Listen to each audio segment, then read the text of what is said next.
47 Fulton. I'm sorry, we're not copying your launch location. Try that one more time for me. 847 Fulton. 847 Fulton, okay.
47 Fulton.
Since probably last summer.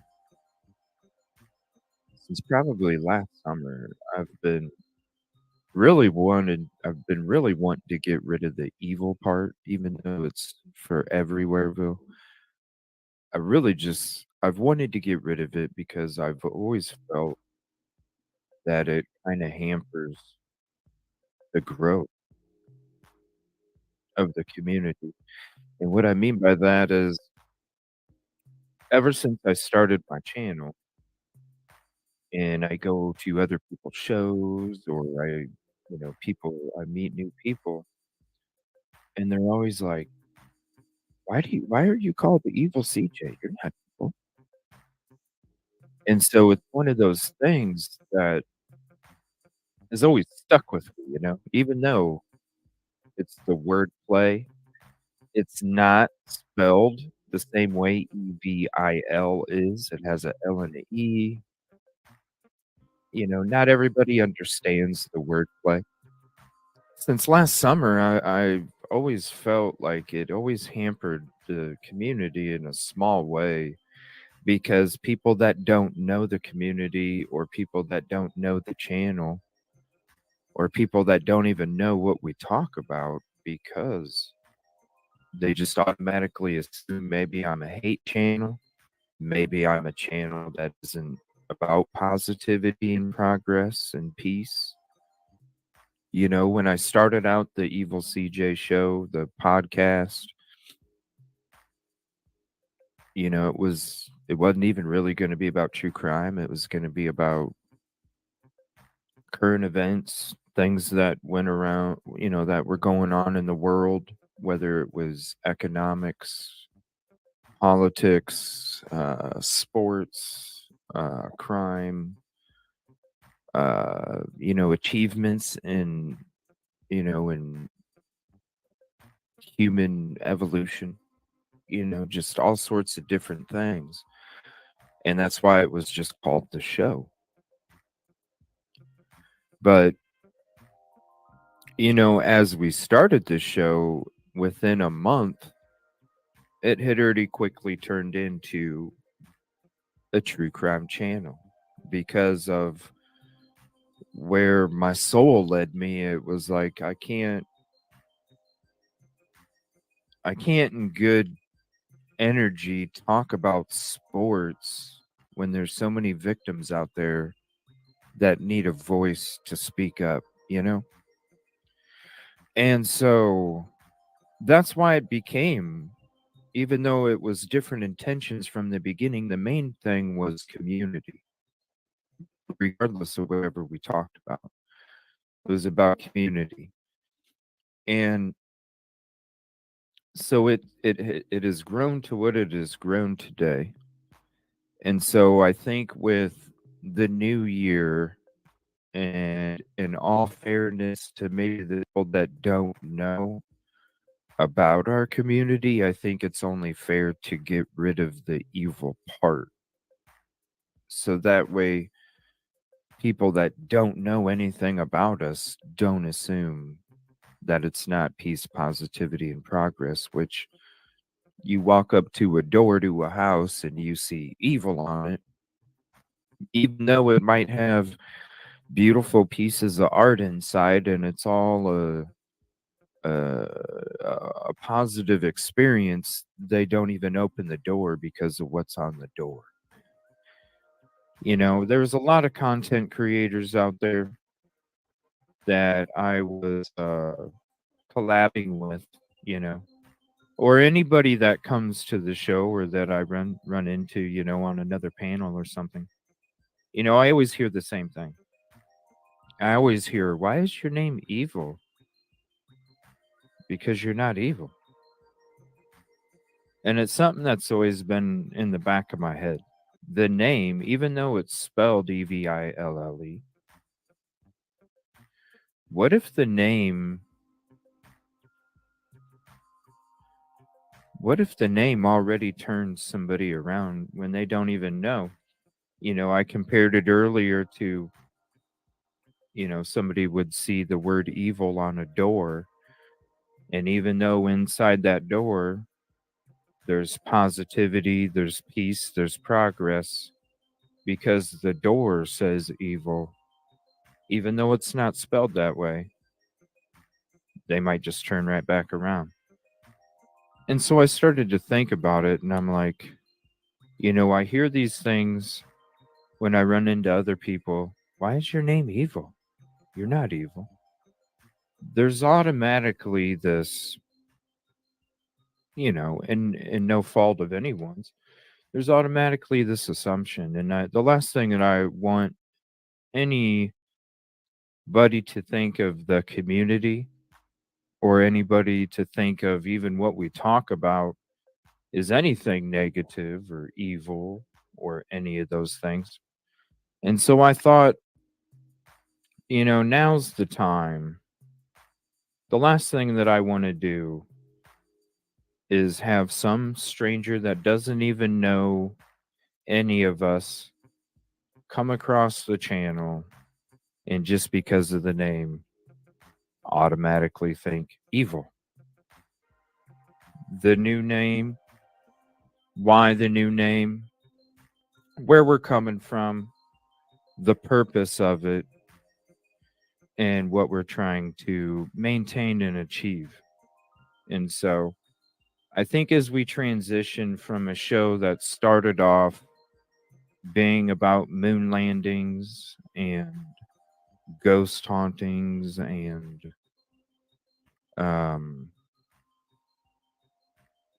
just whatever that we never even really talked about, we're transitioning into that crime because that's all we have talked about really for a year. And so I think it's important. I think it's important not only for future community, because the last thing that I would want anybody to do is come up to our door for our community house, see the word evil on that door, and then turn around thinking that any of us in this community are about that. And so I think it starts with the name on the door, it starts with the name on the channel.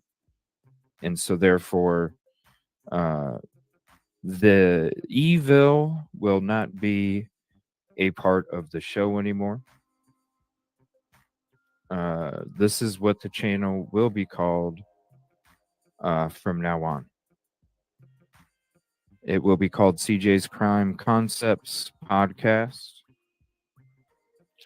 And my handle will be CJ's Crime Concepts. So anybody that sees me from this point on,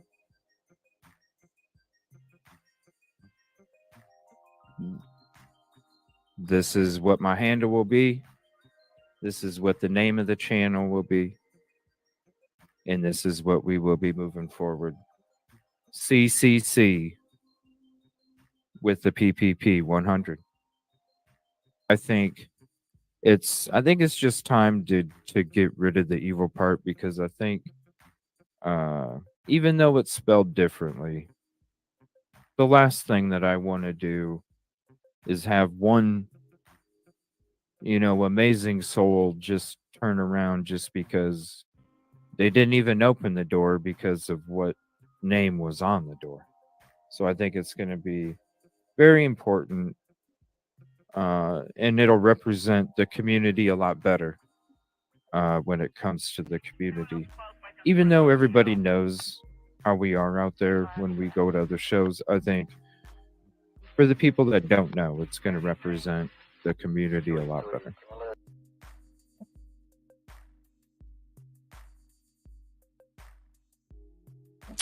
And I just want to thank everybody for sitting through that. I felt it was important to start tonight's show off that way, just to kind of, in case anybody didn't come across the video I put out earlier, if they do come across the live, I also wanted to play it too, because it's important to me. Not only just another soul, even if it's a family member of a victim, the last thing that I want them to think is just to look at the word and go, oh, maybe not, or anybody. Any soul out there. It's important. Storm Dancer ticket number 1. Thank you very much. I appreciate the support. Thank you. Detective Golden. Golden ticket number uno. Somebody got 2. Kid Kitty got 3. What's up, Skittles? Thank you for hopping in. Oh, I appreciate you. I don't know what happened. I came and joined because it said you were live and then it had ended or something. Ticket number 4. Thank you. Appreciate that. And we got that up there. Yeah, we got that video too. Steve W. Thank you. Number 6. You know it's CC. What's up, Commercial Zone? Excellent. Thank you. I appreciate that. They were. Oh, for real. There's people on YouTube too. I mean, and TikTok. I don't understand. Why would anybody want to? I don't know. I don't get it. Katrina, ticket number 8. I don't know. Deborah, ticket number 10. Thank you. I appreciate that. I think it's important for a community that doesn't know about us. Sandra, ticket number 12. Appreciate that. Dre, ticket number 12. See, there we go. There we go. What's up? Gotta love YouTube. Somebody got 13. Yoli, ticket 14. Man, it must be like right at the same time. Maybe you got your souls are connected in some weird way, right? Your souls are connected in some weird way when you hit the same ticket number. That's what we'll do. 49er girl, ticket number 17. Thank you. What's up? What's up? Collateral damage, ticket 18. I missed you guys this morning too. But we shall be on tomorrow morning. Sandy Toes, ticket 21. What's up, Mama 5? Oh, look at that. Oh, the freaking cartoon in chat. Mark and Betty, ticket 24. Lisa, number 23. Thank you. Thank you, Sandy Toes. Appreciate that. I think it's very important. Sea Dog. It's been on my mind since like I said, last summer. And I'm finally like the last couple weeks I was like, yeah, it's time. Michi Girl, ticket 20 Michi Girl 29, not ticket 29. What the hell? Definitely sub to Architect and follow and Grismatically as well.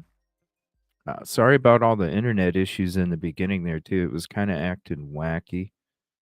I think I'm gonna have to call the internet company again. Yay. It's always fun. Because they tell you nothing's wrong. Well, watch my show. You'll see the issues. Yes, thank you. Yeah. Exactly. Whoa, detective. Thank you. Appreciate that. What's up, Good Vibes? Ticket number 40. Thank you for hopping in. The atmosphere, superior dreams. Not that anybody was scared. Not that anybody, had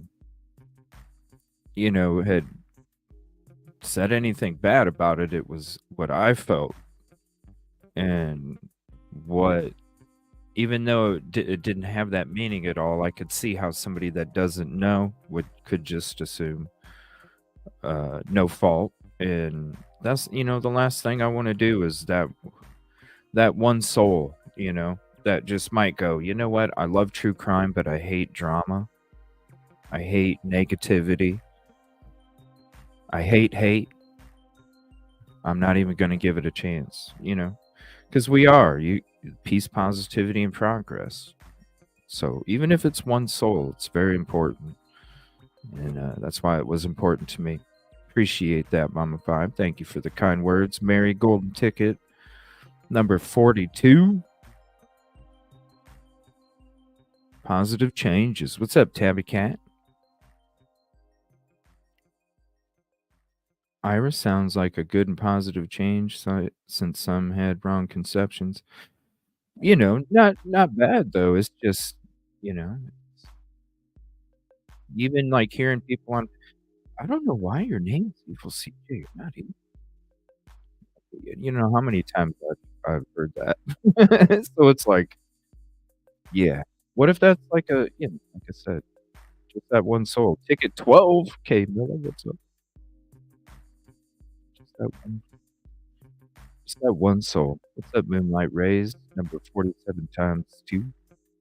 Thank you. Appreciate that. What's up, Crime Lines and Videotape? Thank you. Appreciate that. Smart choice.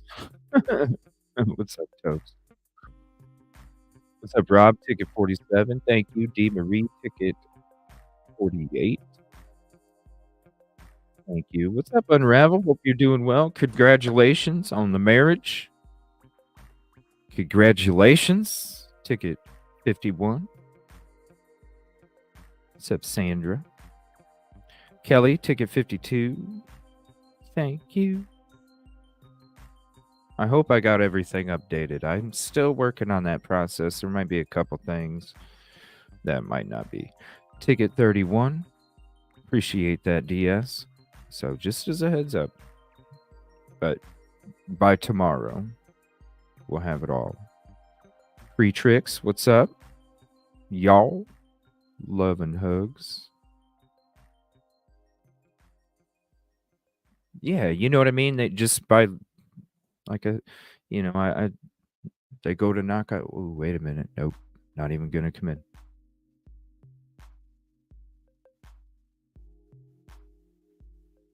Yes. Congratulations. What's up, Christina? Ticket 54.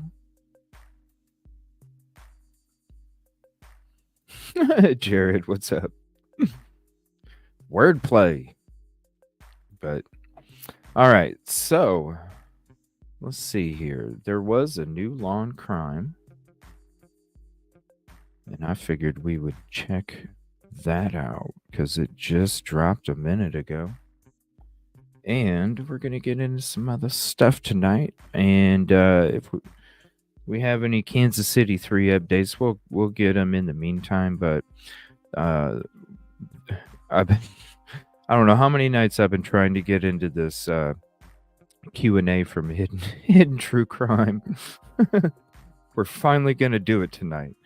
But we're going to get to that new law and crime video here that just came out a few minutes ago. So give me 1 second. We'll go ahead and get it loaded up.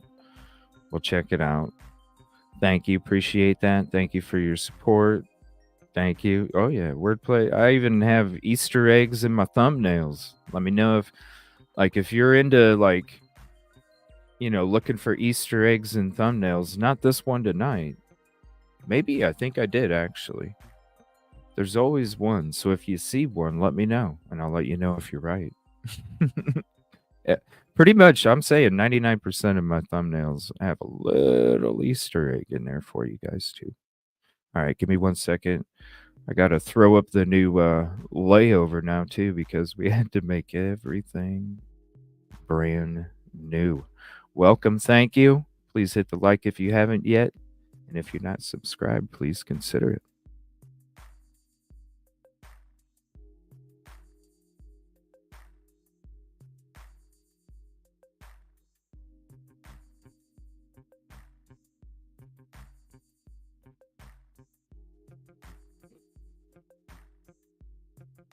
Brian Kohberger officially asking the judge to move his trial to another county. He says he can't get a fair shake in Latah County, where he's accused of brutally stabbing 4 University of Idaho students. I'm Anjanette Levy. It's Monday, and this is Crime Fix. There's no doubt Brian Kohberger's case has been covered extensively, not only by mainstream media, but also on social media. Kohberger faces the possibility of the death penalty if he's convicted of the brutal murders of Maddie Mogen, Kaylee Gonsalves, Ethan Chapin, and Xana Kernodle. They were killed in a home near campus on November 13, 2022. Kohberger's lead defense attorney, Ann Taylor, had said during a recent hearing that she would file for a change of venue, meaning she wants the case tried in another county, with jurors who might not know as much about the case or potentially have connections to it or the people involved. In the motion she wrote, a fair and impartial jury cannot be found in Latah County, owing to the extensive, inflammatory pretrial publicity, allegations made about Mr. Kohberger to the public by media that will be inadmissible at his trial, the small size of the community, the salacious nature of the alleged crimes, and the severity of the charges Mr. Kohberger faces. Understanding the state's concerns if a trial were to happen in Latah County, we would suggest looking at summer of 2025. However, council and the court's aware that our intention is to file a motion for change of venue. That hasn't been filed yet because we're not ready to have that heard yet. There's work that has to be done to present to the court and council in support of that. Now, Latah County has a pretty small jury pool. The population is about 37,349. The prosecution is already signaling that they'll fight against this request. I have friends in this community who have traveled to Mexico. And they say, people here were from Moscow, and immediately they want to talk about this case. It's not Moscow. It's not Latah County. It's everywhere. So I don't think that a change of venue is going to solve any of these problems. And the state's position on venue is that the case should be held here. It's a Latah County case. We believe that we can select an appropriate panel of jurors from Latah County. I want to take a minute to tell you all about an exciting new channel we just launched here at... All right, now I'm going to go ahead and take a minute to answer your questions. Creatrix, what do you think of all the talk of the unalivings being scrubbed from the Linda Lane footage? I watched a few bids on it the last couple days. Creatrix, I have no idea because I haven't been on social media for the last 2 days, probably, because we had the OJ members only yesterday morning. Then in between that, I was working on getting things prepped for the change, and then we did the show, and then after that, then I worked on more things to prep for switching the show until like 4 a.m, and then I got up at 8 a.m, and then I worked on more things for prep to switch, worked on a video to introduce to the community. Yeah, no, I wasn't, no, I have no idea. So, literally, I have no fucking clue. No fucking clue. But where would it have gotten scrubbed? Let me know. What time period? Like, talk to me in chat. Where would it have gotten scrubbed? Like, what got scrubbed? Where it got scrubbed? The time period? You know, like, what's up? Because I don't know shit about it. Or you can send me some links to some videos or something, and I'll check them out. Check out the description of this video for a link to body cam. Okay. All right. I didn't see any other questions. Has tried 50 death penalty cases in Cincinnati, Ohio, and Natalie Whittingham Burrell is a public defender. Mark, can Brian Kohberger get a fair shake in Latah County? It comes down to whether the jury can base their decision just on what they hear in the courtroom and set aside anything they've heard outside of the courtroom. And I have a couple examples I can mention. Back in the 80s, that's how long I've been doing this, there was a serial killer that went across the Midwest by the name of Alton Coleman. Killed 22-something women and children. What's up, AG? Ticket 61. 2 different people in Cincinnati, a lady and then later on a young girl within a couple days of each other. This was headlines when it happened, and the entire case was pretty much televised. He went to trial on the first case, was convicted and sentenced to death. I did not try that case, but then about a month later, he was tried on a second case that I tried. He killed a young girl by the name of Tani Story. Thank you. So here's a case where it was front page news for weeks, the first trial, and the jury in the courtroom had already heard that he'd not only been charged with these crimes, the earlier crime, but convicted and sentenced to death. And even then, we were able to get a jury that was able to say, despite everything I've heard, I can set it aside and hear this case fairly. Went to trial on the second case. He was convicted, sentenced to death, and was ultimately executed. But the change of venue on the second case was a big issue on appeal, but all the way up the line, all the way up to the Supreme Court, they ruled that since the jury was asked about that and they said that they would base their decision solely on what they heard in the courtroom, the media attention to the case is not a problem. That's probably the best example I can give. A second one was back in 1993, there was a prison riot in Lucasville, Ohio, the longest prison riot in the history of the country.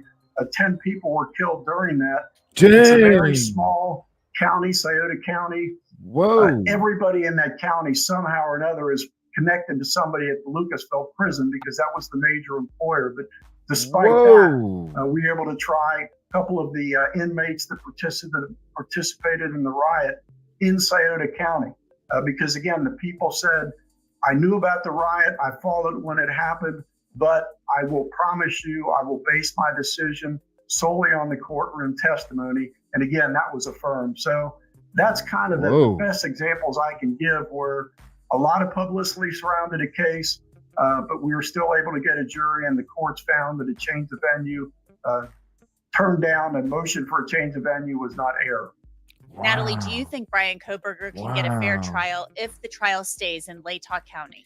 I think there's a good argument that he won't be able to, mainly because of the interpersonal relationships of the amount of victims that are in this case.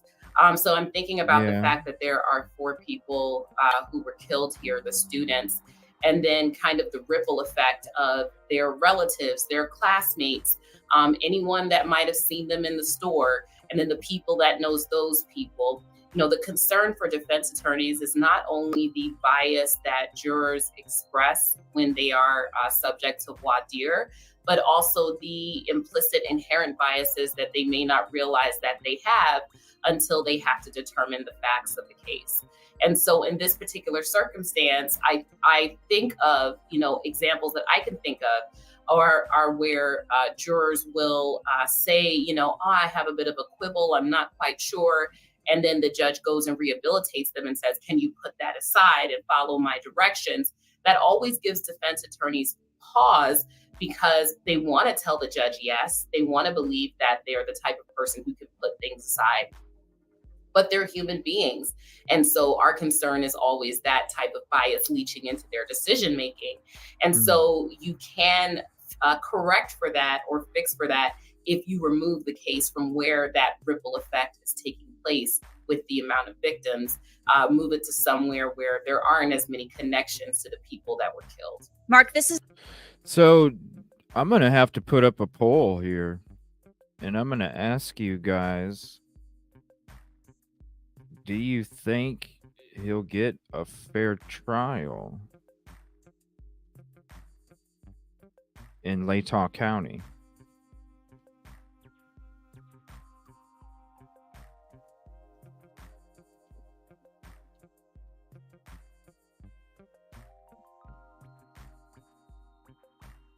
Do you think BK will get fair trial in Latah County? We'll let that thing air for a little bit. I mean, there is yeah. Because they're pretty much right there. I mean, they're not in Moscow, but they're pretty much right there, right? Michigirl AT stating that she's having doors slammed in her face.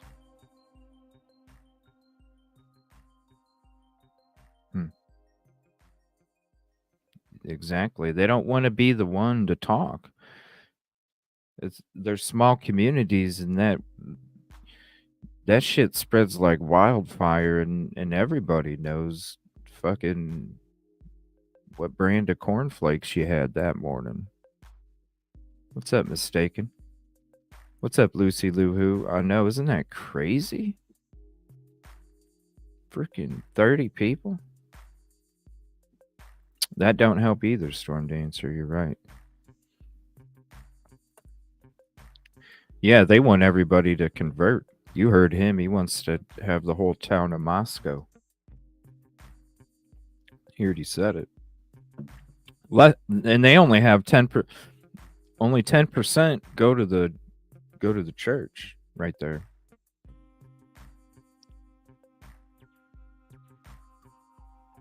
Yeah. Oh, for sure, all connected. Yeah, it's too. Like I said, they know what brand of cornflakes you ate that morning. Did you hear that they ate Great Value? So it's good shit. is a small county. It's a little more than 37,000 people, and Moscow is a college town. About I love Great 25,000 Value. people live there. Then you get this big influx of college kids throughout the year. It really has a small town feel, and a lot of people know each other. But a lot of time has passed. More time will pass by the time this trial comes about, and people go on with their lives. They're not really paying attention to maybe every little development with this case. But there could be a lot of people in town who just know a little too much. Maybe they're hearing some talk in the bars and things like that. What do you think of that? I can understand Everybody the talks. concern, and Everybody as a talks. defense attorney, I would have the same qualms when I have someone, jury, that says, yes, I know about this, I've heard about this, and then the judge says, well, wait a minute, I'm telling you right now, and I'm instructing you as a matter of law, you can't consider that. Can you follow that instruction? And the jurors, like you say, not normally will say yes.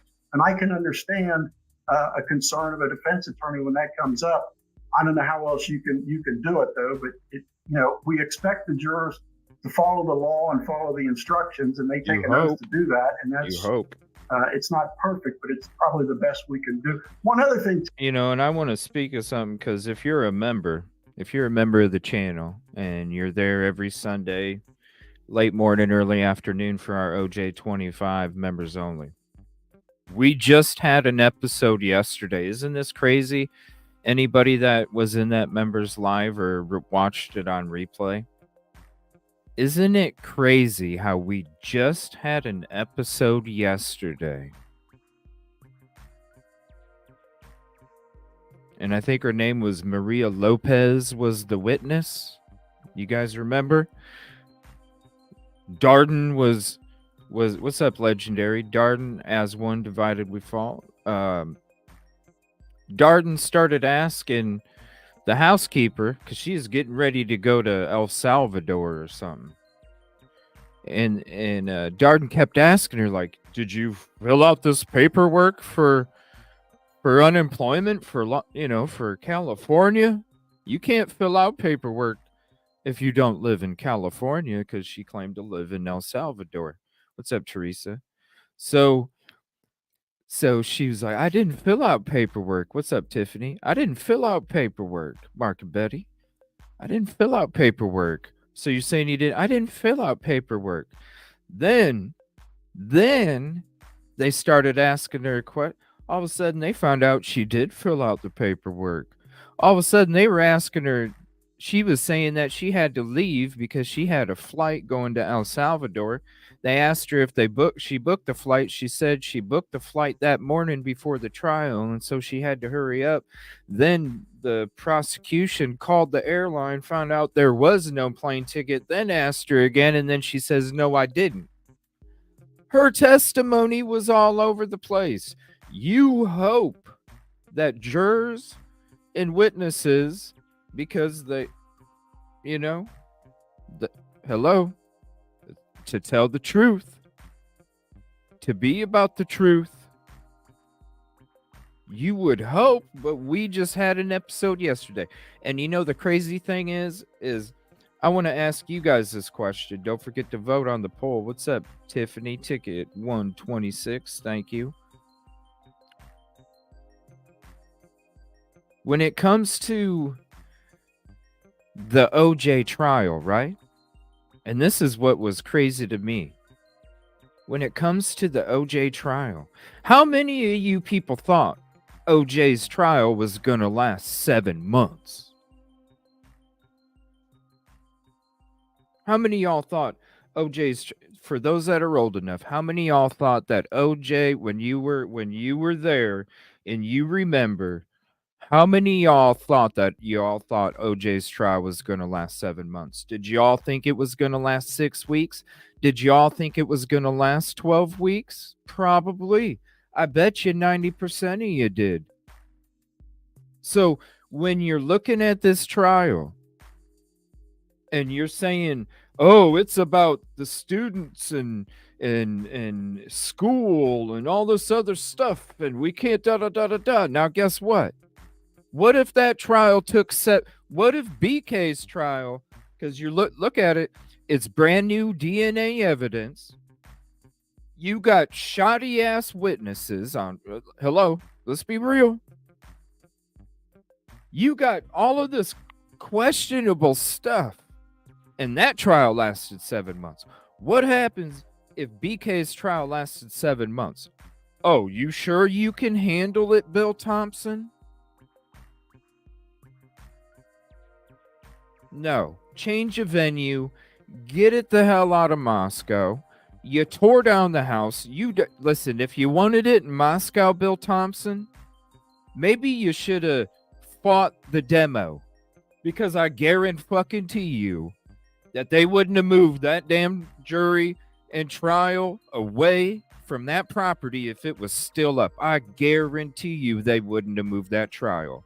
Guess what? You removed any freaking reason, period, to make sure that it should stay there. Now, you already fucking tore down the building. You already argued in court why it should be moved. You yourself, Mr. Thompson. Now it's just time to move it. It's just time to move it. Dre, give me 1 second. I got to say thank you. Contribution call out for the Super Chat sticker membership, Cash App, and Venmo. Dre with the 19.99 super. Oh, it's got a heart on there. Look at that. People can like it now? Wow, YouTube, you can fix that, but you can't fix all the other buggy shit. Well, it's nice to know that. That's neat. You can actually like the frickin' Super Chat. Wow. That's awesome. That's awesome. Shout out Dre. Thank you. Appreciate your support. Right? Who thinks that? Thank you, Detective. Appreciate you for putting that up there.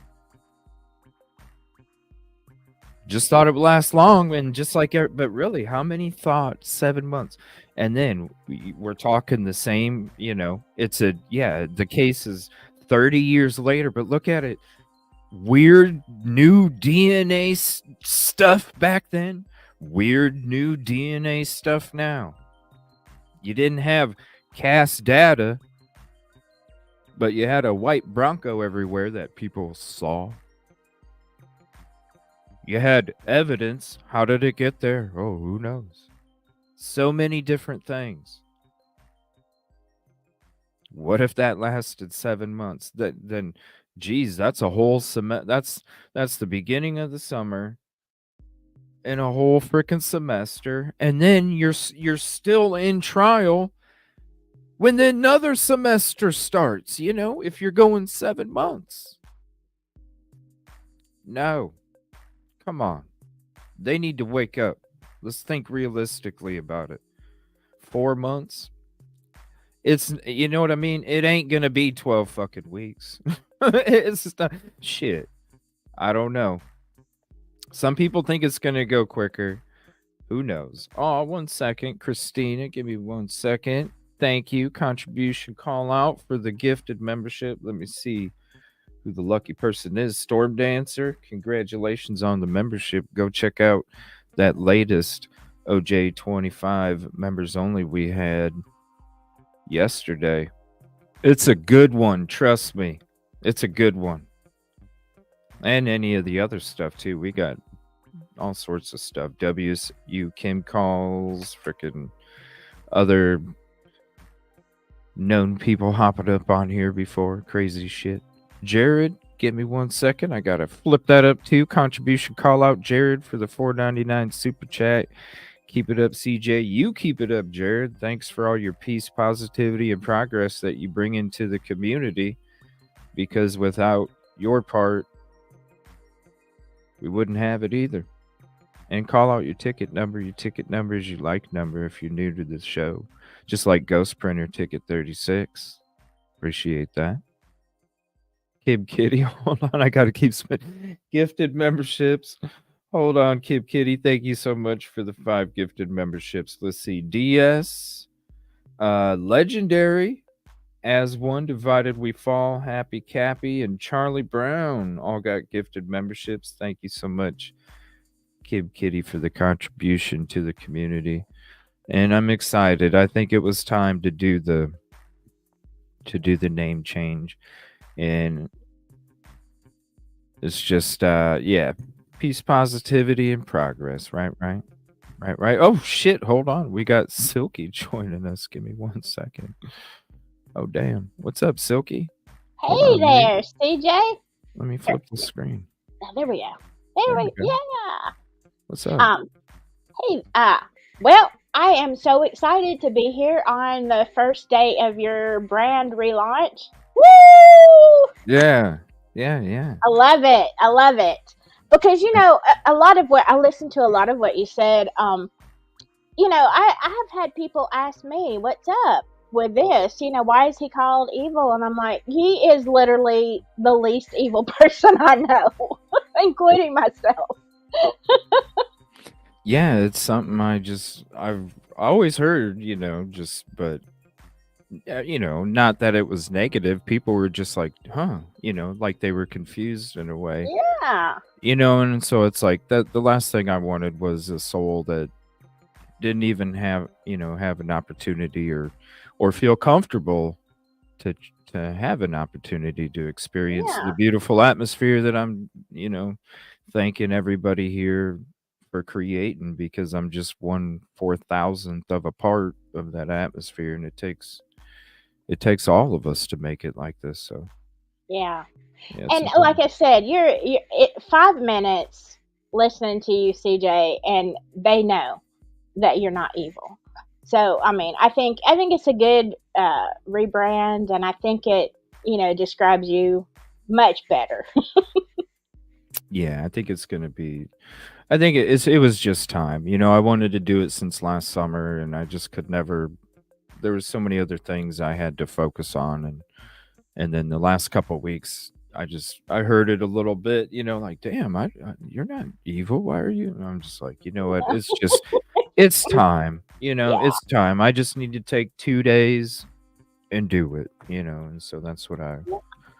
Well, I'm excited to be in here, with you on this relaunch. Like I said, this rebrand, because woo, yay me! I feel special. We got a new layover. I know. We got a new Justice Lady background. In the background for us. All it's all. You've been working hard.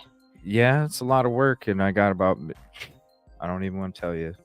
Oh, I know. Single digits hours of sleep in those 2 days. I'll just say that.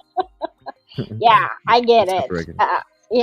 So I know when I, want to do a new intro or video or something, it's like, how many hours do I have? Sometimes it's just a little bit at a time here and there before I actually launch it. So I get it, CJ.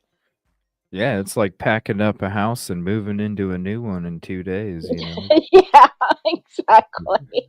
I'm not moving again. I am not moving again. I have oh my God, no. So, yeah, they were discussing here about BK's trial and how I was hearing examples of like how other cases didn't move or didn't change the venue, and it just one of the reasons why we started doing this OJ 25 members live a couple months ago was because there's like little teeny similarities when it comes to just different ways you look at it. And it's crazy because like I asked everybody in the show a little bit ago, like, how many of y'all thought that OJ's trial was going to be 7 months? Right. And Bill Thompson, he's worried about, he wants to have it in the summer, 8 weeks, there's a 8-week period in the summer.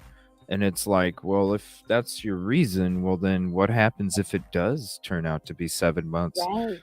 And then you're going through the whole summer, the first semester, and through the beginning of the next semester as well. So why aren't they, if that's his reasoning, and in the last court hearing when he's up there talking, he's giving, he may think that he was defending his reason to keep it there, but really he was like arguing for the defense in a way, because he was talking about how much Boise was interested in the case compared to everybody else around the world, well, then Boise would be Yes. just as invested, would they not? If they were the ones, Yeah, the only thing I can think is, there's going to be a lot of outside presence. The only reason I could think the town would want to is because somebody's got to have breakfast, lunch, get gas, eat dinner somewhere. I mean, they may be looking at it from an income, point of view. Hey, we're going to have thousands of people here, checking out the trial. So, I mean, I think it's a bad idea in a town that small. I think it's a horrible idea, but they seem to be all about the cha-ching. So there you go. I don't know. It doesn't seem right. Like, what happens? Like, if that's your reasoning, what happens then? Or even bringing in a new jury. I mean, you're just adding more chaos to it's so crowded already anyway, with nobody there for a trial not even happening. What's up, John Morgan? Ticket 77, thank you. Ed Stacy, how are you? Oh, thank you. I appreciate that. Hit me up on Gmail or something, Golf Inspector. I'd love to have you on the panel sometime. If you'd like to join tonight, you're more than welcome. Just let me know. I'll send you a link. But yeah, I don't know. I just don't. It just doesn't make sense to me. I don't see why they're not. Why they're not even considering moving this, because they definitely don't have enough room, and it doesn't make sense to me why they're not even considering it when there's just no room. It doesn't make sense to me. What's up? I'm doing good. Hope you all are as well. All right, so we'll go ahead and continue this. This is I don't know who this is. Let me see here. Let me see. Got my coffee. I'm ready. So Mark Heitmeyer, a veteran prosecutor who tried 50 death penalty cases, and public defender Natalie Whittingham Burrell, as they debate whether Kohberger's trial should be moved. So we're just a few minutes in. I'll back it up just a little bit to this question about the changing the venue. Mark Pietmeyer has tried 50 death penalty cases in Cincinnati, Ohio, and Natalie Whittingham Burrell is a public defender. Mark, can Brian Kohberger get a fair shake in Latah County? It comes down to whether the jury can base their decision just on what they hear in the courtroom and set aside anything they've heard outside of the courtroom. And I have a couple examples I can mention. Back in the 80s, that's how long I've been doing this, there was a serial killer that went across the Midwest by the name of Alton Coleman. Killed 22-something women and children. He killed two different people in Cincinnati, a lady and then later on a young girl within a couple days of each other. This was headlines when it happened, and the entire case was pretty much televised. He went to trial on the first case, was convicted and sentenced to death. I did not try that case, but then about a month later, he was tried on a second case that I tried. He killed a young girl by the name of Tani Story. So here's a case where it was front page news for weeks, the first trial, and the jury in the courtroom had already heard that he'd not only been charged with these crimes, Ticket 82. the earlier crime, but convicted and sentenced to death. And even then, we were able to get a jury that was able to say, despite everything I've heard, I can set it aside and hear this case fairly. Went to trial on the second case. He was convicted, sentenced to death, and was ultimately executed.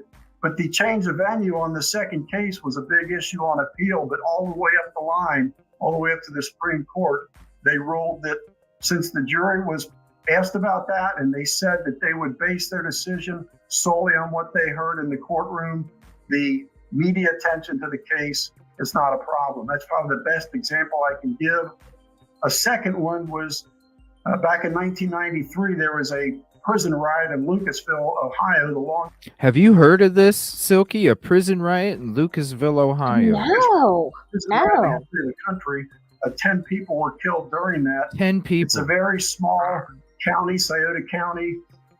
everybody in that county somehow or another is connected to somebody at the Lucasville prison because that was the major employer. But despite Okay, and so to stop him from rambling on and on and on and on, he's saying that there's no reason for it to change, to change the venue. There was one he talked about it being horrific, and they argued to change it, and they didn't change it, and then this one where there was a prison riot that people were killed, and they wanted to change it because of all the people that were connected to that area because it was a small town, and that's why they didn't end up changing it. There is what he's saying. The drone is doing good. I actually got my landing pad and I got an attachment for my drone that has landing gear on it, so it's not just landing on the base. It actually has a little clip-on fold-out thing that pops, and it's beautiful. And I got the little landing pad too, so I need more practice though. I'm not an expert. Trust me. Them things are tricky.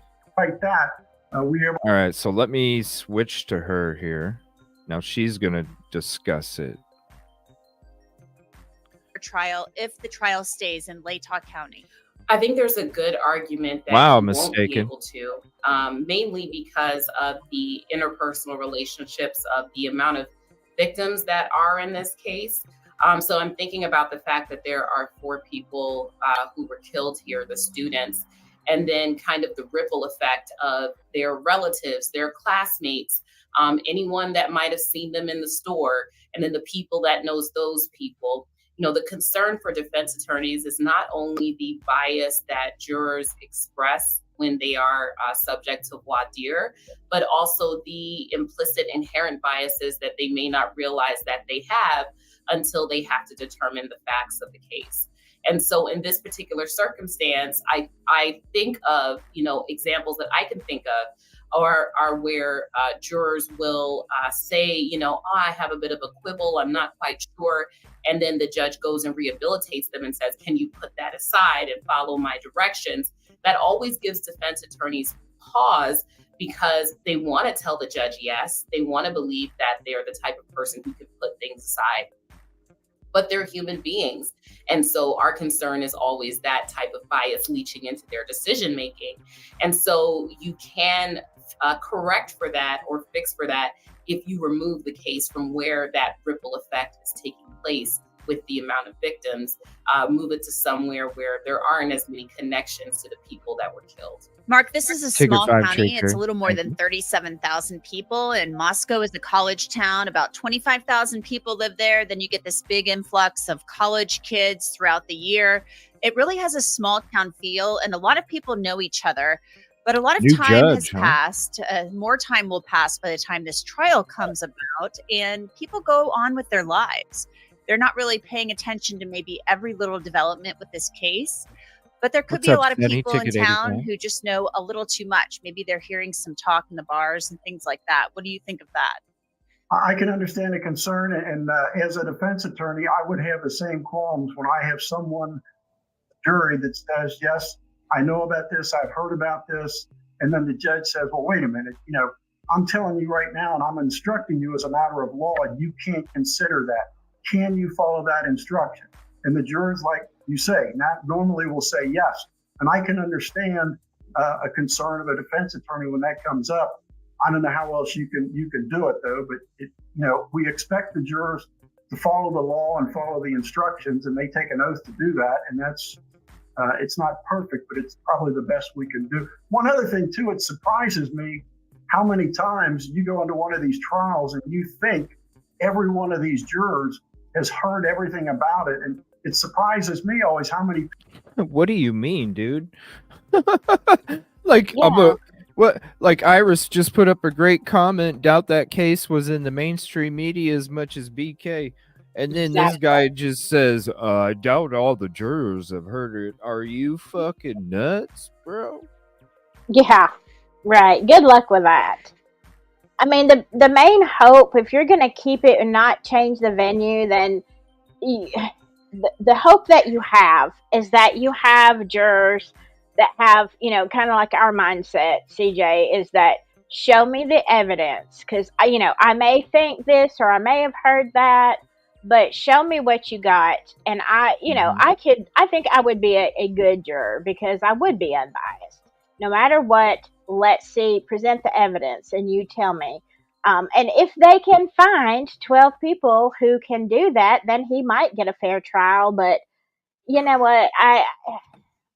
Chances of this, same as Delphi, if they're convicted, I see an appeal and a retrial. I mean, this could be going on for years, and I'm going to need some Tums.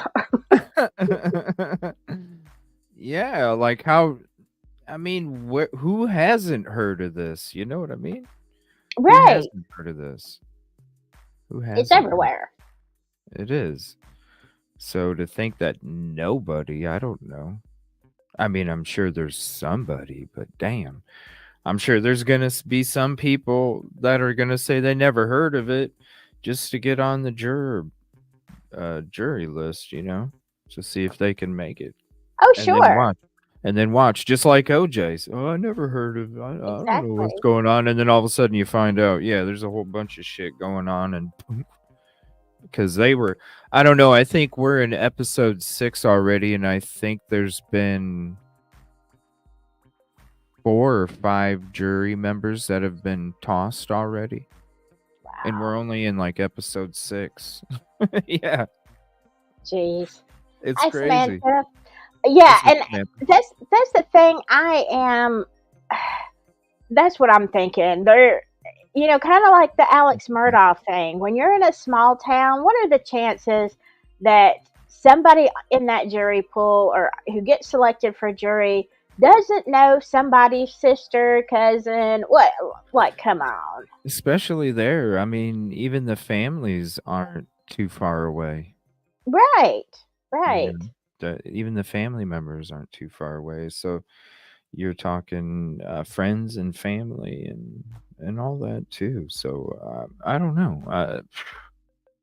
I don't know. Like, how could a case this already well known, well talked about, the more we're going through this process here, the more it's going to be talked about, the more channels are going to be popping up. It's just going to continue to get bigger and bigger and bigger. So I don't understand. Where could you? Yeah. They need to have people that want to try and live on the moon, Right. Go live up there for a while. Kick I a guess trial up there. You can have a trial up there, and they want to be they want to try and live up there. So they're like, hey, it's a win-win. They don't know shit. They don't know shit. I don't know. Somewhere. That's the thing. And you have to hope that at least, people are good. I don't think they're going to find anybody who's going to say, Brian, who? What? Well, this happened to the cult. When did this happen? Like, I don't think they're going to find that. But I think the best hope they have is just to find people who say, yeah, I've heard this and that. There's always talk, but I really don't know. I don't have an opinion. And then you have to believe, do you have an opinion or not? But, it's going to be tough. I don't know. It's how it's just going to continue to get bigger. So we'll see. People I don't know. say, I don't follow the news. I don't watch the news. I remember something about it happening, but that's all I can tell you. And it really, right. I'm assuming they're being honest, but I'm always kind of surprised how many people have that reaction to the question about the media. And no offense, Angela, but some of them also say, I don't believe half that crap I hear in the news anyway. So well, we certainly never like hearing that people aren't watching the news. I've covered quite a few trials where in jury selection, people are like, I don't watch the news. And it's always kind of like a knife to the heart. So Natalie, there are people though, as Mark said, who don't really watch or follow the news. But this was really scary stuff that happened out there. When I was out there in December of 2022, it gets dark out there at like 4 o'clock in the afternoon. I remember standing outside around 7 p.m. and thinking, this is really scary, and telling my photographer we should really go back to our hotel rooms and hang out there. There was a killer on the loose. We didn't know who it was. People had brought their kids home for holiday break early because of this. But you don't have news coverage with a case like this. You don't just have that news coverage. You have social media to contend with, things like Reddit threads, Facebook groups. And I've really never seen anything quite like it, what I saw with this case. And there were a lot of conspiracy theories also flying around out there. So do you think in Latah County, you can find those people who don't watch the news and aren't really paying attention to social media? You know, Anjanette, we always get people like that in these high profile cases. And it is always surprising, people that just are not plugged into what's going on. You know, on one hand, I kind of think, you know, good for them. Maybe it's a less stressful life. But you, at the beginning of your question, you touched on something that is one of our standard voir dire questions here in my state of Maryland, which is, are you familiar with the area? And is the fact that this happened in this area impede your ability to be fair and impartial? It's so beautiful. And so the reason that question is so important is that you could have never heard about this case.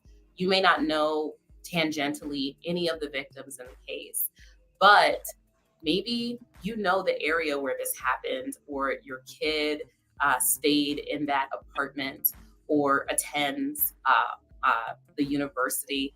And so because of that, you might think, man, I don't want somebody to get away with doing this horrible offense. Here's this guy right here, let's put him away. That's bias, because you have a bias about where you live because you feel protective of your neighborhood. And that's a normal human thing to feel. And so that's a type of bias that changing venue can correct for, because there's no longer that emotional investment in the location of the crime, even if the people in the area are not familiar with the particular crime that you're talking about.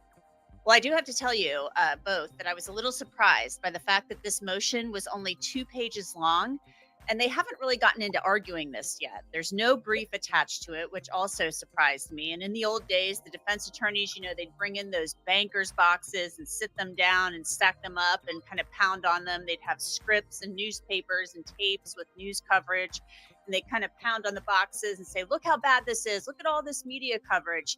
You know, Ann Taylor says she needs to do more research on this issue. But I would think she could just log on to things like YouTube and Google and see how much coverage is out there. For his part, the prosecutor, Bill Thompson, is saying that people in Latah County, the residents, they actually deserve to have the case tried there. But really, this is Brian Kohberger's trial. I've never heard a prosecutor say something like that before. Yeah, and in a criminal trial, it's in my case, it's the state of Ohio versus the defendant. The jury, I've never considered them a party to the case. And then as a result, I don't think I'd be comfortable saying they have a right to get their pound of flesh by hearing this case. I would not make that argument. Every death penalty case I've had, there's probably been a motion for change of venue. But something else I wanted to say is that I've never had a judge rule on that pre-trial. They will, every case I've had, they say, well, we'll consider it. Let's see if we can get a jury. And we're always able to do it. So I know a lot of times they will flood the court with all the stories that have been on about it. The other thing too, way back when we would try these death penalty cases within 3 or 4 months of the offense happening. Now you're lucky to go to trial within 2 years. And as a result, I think now it's probably easier to argue against the change of venue because there has been so much time has passed. We're talking about a case that'll be close to 3 years old. And people's memories, again, they'll remember, yes, I remember that horrible thing, that serial killer. That's going to be about it. So that's another thing I think that works in the favor of keeping it where it is now as opposed to 30 years ago when I first started trying these cases. Actually, it's 40 years ago. I shouldn't. I'm dating myself here. So, yeah. So, Melissa. That's okay. That's why we wanted you, because you've been doing this for so long. Natalie, what do you think of the defense saying that they might be ready by the summer of 2025? They have 51 terabytes of discovery to go through. There is a gag order, and there really haven't been any leaks in this case. Right. So I think I agree, the further you get away from the event itself, typically, the more memories fade. And so the bias towards the particular defendant, the particular crime, does kind of go down Good catch. When you are talking about things being farther out. However, this is a case that is unique in that there is so much media attention around it, more than your average murder case, in a small location. So in essence, a tempest in a teapot. We've got this big media case that's drawing in people from outside the state, outside the county, to come and report on it. And, you've got this big defense team and this big prosecution team and lots of police officers involved. And so it is drawing more attention than the average case to the area. And so that might kind of ameliorate it some, no matter how far out you get, because I don't see the public interest in this case dying down by summer of 2025. If I could just say one thing, when she said, she kind of shudders to say, I'll be ready summer of 2025. I handle life cases because Maryland no longer has the death penalty, thank goodness. So that's not something I have to deal with, but I take, murder cases which carry a maximum of life without parole. And these cases always take a long time to prepare, even if you're giving it your best shot to be as diligent as possible with time standards. It really is to the benefit of the defense to take as long as possible to prepare your defense, because you don't want to leave any stones unturned. And so I can completely sympathize with her saying she shudders to hold herself to summer of 2025, even though that seems like such a long time to prepare for a case. Yeah, so they have about 9,000 I like this lady. 51 terabytes of discovery. That's a lot. Mark Pietmeyer, does this case stay in Latah County? What's your best guess? Well, he said yes. That's one of two answers. But I would say yes. I think if it goes to trial that late, I'm assuming the jury will answer like most jurors say, is that I do remember it. I might have even known someone that's involved in it, but that's not going to affect my verdict. I have one question too. Is this a case where they're contesting guilt, or is it more of a penalty phase case? Well, he says he didn't do it. We've heard he may have said some things that weren't helpful to him right after his arrest, but we don't know what those things are. He actually said through his former attorney that he hopes to be exonerated. Okay, so it's not a confession or a DNA case, anything like that. Okay. So, Natalie, what's your guess? Does this stay in Latah County, or You're will gonna it be move down to Ada? You're gonna be on Law and Crime Network talking about the Brian Kohberger case. Don't you think you'd want to do a little bit of homework before you come on a fucking national show? I want to tell you something, CJ. I panic when you're talking about Idaho because I don't know what's happened since the last time. And like, I know you know so much. And like I told you before, I'm like a deer in headlights on some things, like, huh? And I smile because I have no idea what's going on. Silky, I'm not Law and Crime. I'm not Law and Crime. I know. What Silky, what if Law and Crime hit you up and said, Silky Southern Tea, would you like to hop on here and talk about the Manchester 2? And you're like, yeah, I will, right? Would you not do your damn? Would you not look it up? Would you? I would be looking it up. I would be on Reddit. I would be everywhere. Somebody give me a rundown on this. I need to know something. What's the tea? What's up, American Princess? That's all I'm saying. That's all I'm saying, Silky. Like, what the hell? Oh, I didn't know that he's saying he didn't do it. Like, what? Maybe that's why he said that serial killer earlier a little bit ago, Golf Inspector, because she had a great catch. She was like, and look at that bias, that serial killer, right? Maybe that's why, because he just didn't, like, damn, you don't even know that the dude is fighting the charge. I know. At least you should get on Chat GPT or something like that, the paid version, and say, hey, I need a quick synopsis and, what are the theories, like something. Take a 10-minute read, if nothing else. and they don't want to have, they'll have this guy on, but they don't want to have me on talking they don't want to have me on talking the DNA dirty glove. No, I know. Yeah. And Jesse wants to even see my comment that I put in the live Q&A. They don't want no part of that. Law and Oh crime, no. please invite me. Let's talk about this DNA dirty glove, like Oh yeah. it's still I don't understand it. Like I don't understand why there's nobody talking about it. It's crazy. It's like all this time's going by and there's people talking about a knife in a security cam footage, and you don't even know if they're holding a Chico stick, and you got a freaking video right there that's showing contamination, and they're going in there Yeah. taking photos of the crime scene and taking pictures of evidence and touching evidence. So it's like, Yeah, and you have brought up so many great points that I have never heard, when I watch your lives. And I'm like, you know what Law and Crime needs? They need CJ. They need CJ. Like, they should study this because, I mean, there are a ton of things, that you've had that I haven't heard before. I don't really hear people. I eventually do. But I'm like, oh, I already know about that. I heard CJ talk about that. Well, and what's crazy is I like for the last couple months, I was talking a lot of shit because somebody kept coming out with booms for fucking months. And this shit was what I was talking about, right? And it all seemed to be in some weird ass order. Come to find out, the same damn channel's been stealing information.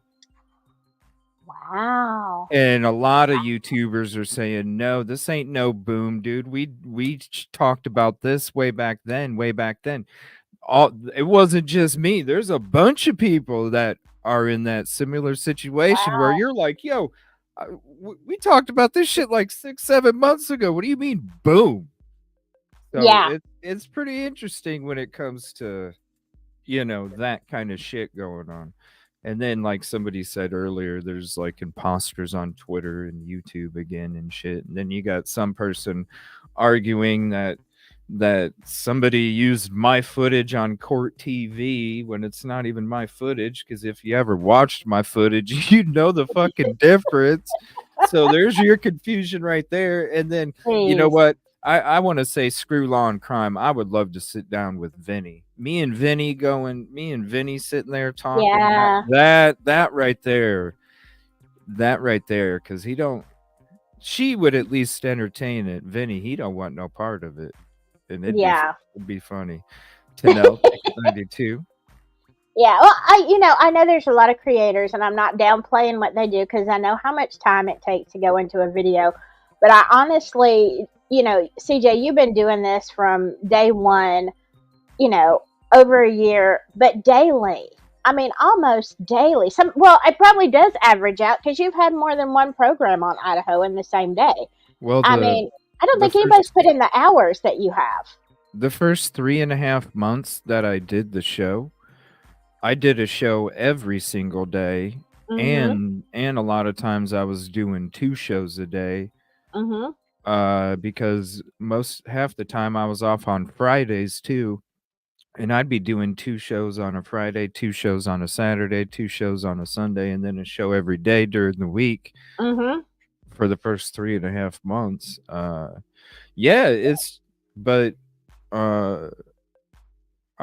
enjoy it. I enjoy hanging out and talking and discussing these things, and also, like bringing a voice to, like even if it is, somebody saying, hey, you need to question these facts here. At least it's one more person doing it than nobody. Well, it's a voice of reason too, because look, you can tell who's out for clicks. You have a lot of drama. You have a lot of grifting, and look, we all want to be, every creator, we all want to be successful on YouTube, but you can tell who's in it for the right reasons, and you're very unbiased. It's like you see this, it's like you consider it. You know what I'm saying? It's not just a one-way narrative. And I think that's important. I think that's why you have the following you do. it's about the community. You know, sometimes Yeah. people want to question the big boot. Oh my gosh, CJ this, CJ this. Yeah, guess what? Because you made my boot come out. It ain't my fault. When I when I give somebody 150, that means when I get the boot out, it's coming to boot you because I've already gave you 150, and that's all I got. And now you just ran through that rubber band, and it just went boom. The foot goes. You Yeah, broke you rubber get band. riled up sometimes. You really do. That's okay. That is okay. Good vibes. I want to say thank you very much. Contribution call out for the member being 5 months. Thank you so much for the support for the community and the peace and positivity and progress you bring to the community and everywhere else you go out there in the true crime world. Thank you very much. Good vibes. Appreciate that. Thank you, Samantha. I appreciate that. Yes, he is. Actually, you know what? And I want to bring up, this was a few minutes ago, because Hiawatha said something that it's what I go back to also, Hiawatha, is when that very first day when BK was arrested and he asked, was there anybody else arrested? To me, that speaks volumes. Supposedly, we don't know for sure, but Well, that's true. we know for sure he said he wanted to go back to be exonerated. That was 100. And yeah, like you look at like Letitia, she fought extradition. You know, the longer that you can fight it, the more that you're kind of facing. Dude wanted to go back right the fuck away. You know, he didn't even want to chill. He was like, yo. And he even told the public defender in PA, I want this in the statement. I want this in the statement. Doesn't mean that he's innocent, but it is interesting. But at the same time, you know, there's been other SKs that have, I'm gonna fight these charges, you know. Oh, yeah. Ted Bundy. Yeah. He didn't have a snowball's chance, and you know. Yeah. For sure. Yeah. I'm fighting these charges, you know. Yeah. But who knows? I couldn't do it, whether my style or not. Yeah, it's just I don't know, I just found it interesting. I was like, huh. I didn't know. I'm not the only one. All right, so let me see here. Though this is I'm gonna end this poll here. So it was 104 votes. Do you think BK will get fair trial in Latah County? 83% say no. Wow.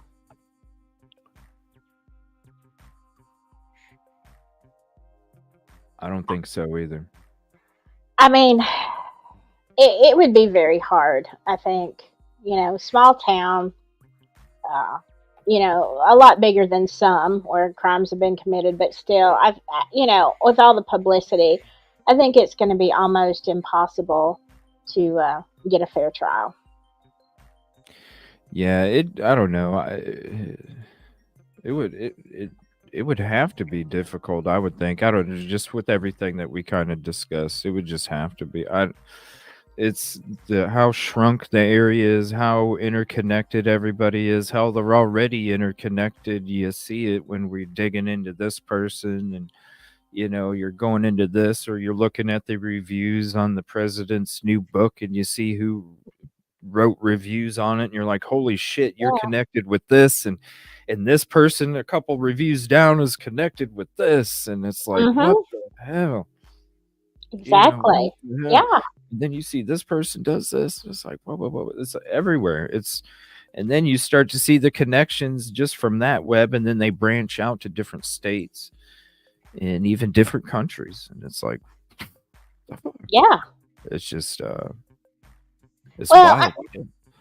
You know, and I think about, you know, the stuff that I do too and all of us do on Delphi and whatever. And I'm like, you know, sometimes I'm like, are we helping the case or are we tainting the jury pool? I've had to ask myself that question, but I think in cases like this where you have a lot of potential corruption, I'm just going to say allegedly, I think, you know, they're not going to hear it anywhere else. So, you know, do I think we do a good thing? Bottom line, I do. But you know, you do have to question. Like, am I adding to the problem? I don't know. I don't think so, but yeah. Cheryl Ticket 95, thank you. First press release was right after. Yeah, that's when they all stood in that. It looked like a courthouse or something. They had like that stained wood behind them, and if you're looking at the cam or the TV, Thompson was on the left, the president was on the right. You had the ISP dude. I can't remember his frickin' name. What's up, Sue Mac? Appreciate that. He was standing there, ISP. Fry looked nervous as shit too, man. He looked nervous as shit, and they still weren't answering nothing. Could you tell us, what are the reporters? Could you tell us what it was that led you to the arrest? We can't discuss that information right now. right. It's like, what the fuck, dude? You just arrested him. What are you afraid of now? You already got him in custody. Like, what are you afraid of now? Yeah, I mean, you would think he could have said something vague, like, you know, there was obviously evidence at the scene that, you know, when processed, let us, you know, you could say something extremely vague, not even say DNA if you didn't want to. But I mean, you know, sometimes they're so vague they just sound like idiots. Mm-hmm. You know. Yeah. So. Or they sound like they're really trying to sound like an idiot for plausible deniability, you know. Yeah. Yeah, he's totally, man. That as soon as the thing, like, he was involved, think about it, people. They had the crisis team set up before the PD was even at the frickin' house. They had a crisis team set up at the university. Yeah. They knew. That's why I feel like the university was the ones supplying the LE the information, because nobody was talking to LE, but they were talking to the university. So the university was like, well, here, we got more information. And that's probably why MPD allowed the university to fucking be a part of it, because they were the only ones getting the information from the people, the students.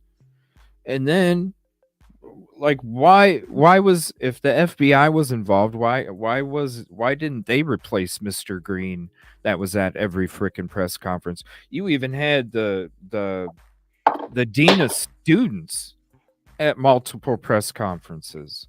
The dean of students with the police. What the fuck? Like, investigators. They were totally, watch, you'll shit when you come to find out that Mr. Green, he's not going to implicate himself. I don't think he was involved in that shit, but you're going to tell me that there wasn't an errand person that was given the middle person that could be chopped off the block if something went down, discussing shit, passing on the info, and then getting the info to go back to the president? Come on. Or the board. Right.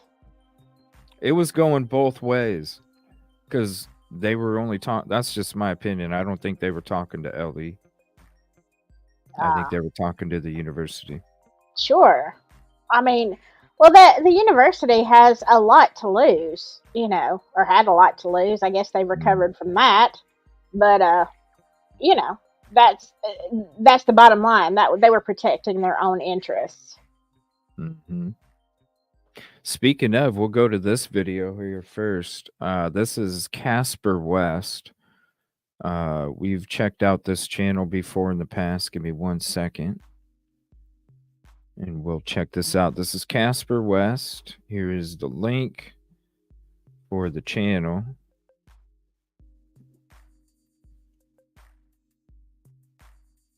It is multi-layered gentry. University, they recovered quick. What is Nightbot acting crazy again?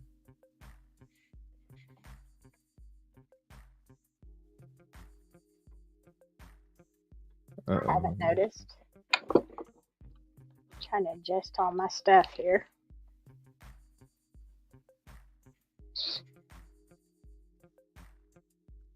All right, I think it's okay. All right, just making sure, because hey, sometimes it acts up. Green is seeming kind of shady in his connection. He said he didn't even remember anything. He said he didn't remember nothing. All right, so this is a video talking about the trio behind the university, the coroner, the chief fry. So we're gonna check out this video here, please. And give me 1 second. I haven't seen this creator Mimi says before. she usually. Yeah, hold on. Let me rewind it. And there's the. Hold on 1 second. Let me display the channel before I let that get away. So there's the link. And if you want it, Silky, here's that in back chat too. All right, and then here's the link to the video. And I'll put that there for you as well. And I'll drop it for you guys also. Go show Casper West some love for all the hard work and effort that they do for the content. Is Nightbot an actual bot? Yes. I wish I could change its name. There's a way to do it. I just don't know how yet because I haven't looked it up.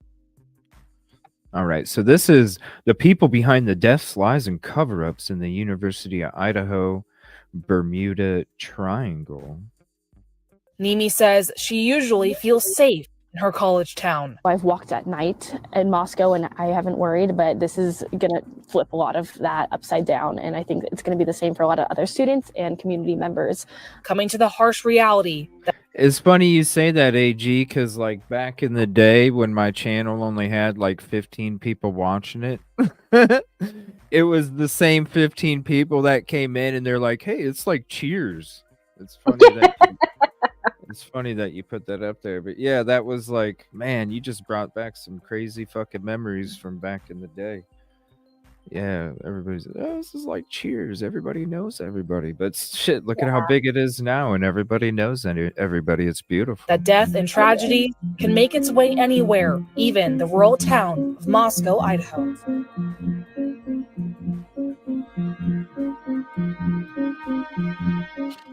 That Ethan Chapin suffered a slash to the neck, but I have to say that both of these details are in direct conflict with what the coroner had originally told us right here on this program exclusively. And also, they conflict directly with what police have said as well. In order to figure out the root, you have to look at the fruit. The University of Idaho has not produced good fruit, and there's a reason behind it that I will examine today. From murders to assaults, there's been a lot of crime going on inside of this tiny town, and almost every single incident seems to go through these three individuals. This is what I like to call the dark trio. Similar to the Bermuda Triangle, which is a region in the western part of the North Atlantic Ocean, in which ships, planes, and people have vanished. In this case, we are not in water, and the students are the targets. Latah County is listed as one of the safest and best counties to live in Idaho. That all changed when the 4 college student killings took place. People started to look into the history of the surrounding towns nearby. The crime data record of being the safest county in Idaho didn't seem to make much sense. After hearing about multiple deaths of college students, something seemed a bit off. I decided to investigate and created 3 installments on the University of Idaho's Greek life horrors. I knew that there were more to these Idaho murders. My investigation started with Latah County Coroner Kathy Mabbitt. The town knows her for working at the Gritman Medical Center in Moscow, where she served in multiple director of emergency room positions for 42 years. She attended the University of Idaho, completing her degree in political science. Then in 2001, she graduated from University of Idaho Law School, earning both of her degrees. When asked for her reasons for attaining both degrees, she stated, "I wanted to be a nurse for a long time, and law school was always a dream." In 2006, Mabott added coroner to her list of occupations. When she won the Latah County coroner election, beating David L. Hutton by almost 1,000 votes. Juggling this busy life as a nurse, lawyer, and county coroner, hypothetically, someone with these roles might exploit their access to sensitive information. This could include manipulating legal processes, tampering with evidence, or influencing medical findings. The coroner is the ultimate decision maker in ruling the cause of death of an individual, which could be a conflict of interest. One woman who looked into the underfunded system of coroners found that 2,000 officers across the country determined the cause of death of 600,000 cases per year. Some death investigators work for elected sheriffs who try to avoid controversy or owe political favors. Others own funeral homes and direct bodies to their private businesses. This goes so deep, I can make a whole other series on this topic. Yeah, it's big business. Big business when you're dealing with elected officials. You don't have, really, you're getting elected in these positions as well. So you're talking about, hell, when we're covering Stephen Smith and the coroner says that they're willing to change a report. Right. Based off of what somebody else wants. It's like, what the fuck? Yeah, I don't know how you don't get fired, immediately removed and fined, or whatever you can do to somebody when, Yeah. Because there's more than just the frickin' truth and justice in play in your decisions. Yeah, and here's the thing. If they're willing to do that, then guess what? They've probably done it before, and they will continue to do it if the circumstances are. The more you do it, the deeper you get in. Because if you're gonna do it in the first place, it ain't for truth and justice. So you already dug one scoopful down, and all you can do is keep digging more. Right. And then that's when this person covers up for this person, because then if they get exposed, then they get exposed. So then it just continues to be this major hairball that you can't hack up. Yeah. I mean, I see it every day with officers where I work.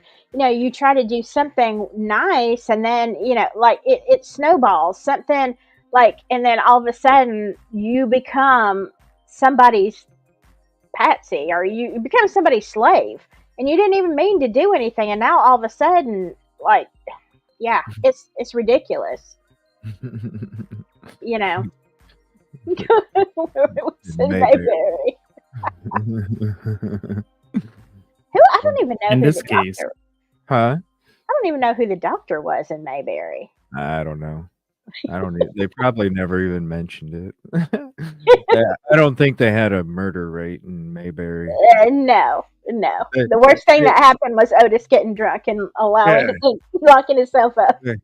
Mayberry was a town full of no reports and noise complaints. That's what it was. Yeah. Man, what I'd give to live in Mayberry, though, CJ. What I would give to live there. I don't know. I don't know. That'd be too boring. It'd be too boring to me. I gotta have city life. I can't have. I don't know. I gotta have shit going on. I can't be out in the middle. If I'm on vacation or something, sure, out in the middle of nowhere. But no, I need some shit going on. My Lee ticket 98. Thank you. Appreciate that. How are you doing tonight? If you moved to Moscow, is it? Shit. Let's see here.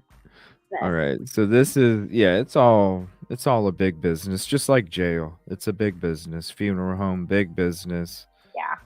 All of it's big business. Kathy was appointed to be the county's coroner, but doesn't necessarily have the educational credentials for the role. The role requires a PhD, especially if you are examining bodies and influencing the cause of death of individuals. So essentially, in Idaho, It's whoever runs and gets elected that gets that position. Ain't that The crazy? Idaho coroner is basically a lawyer who was appointed to be the coroner. Mabbitt stated that in her role as a coroner, she would try to determine and organize organ donations for anyone who dies outside of a hospital. And in her first 6 months into the position, she responded to 7 deaths.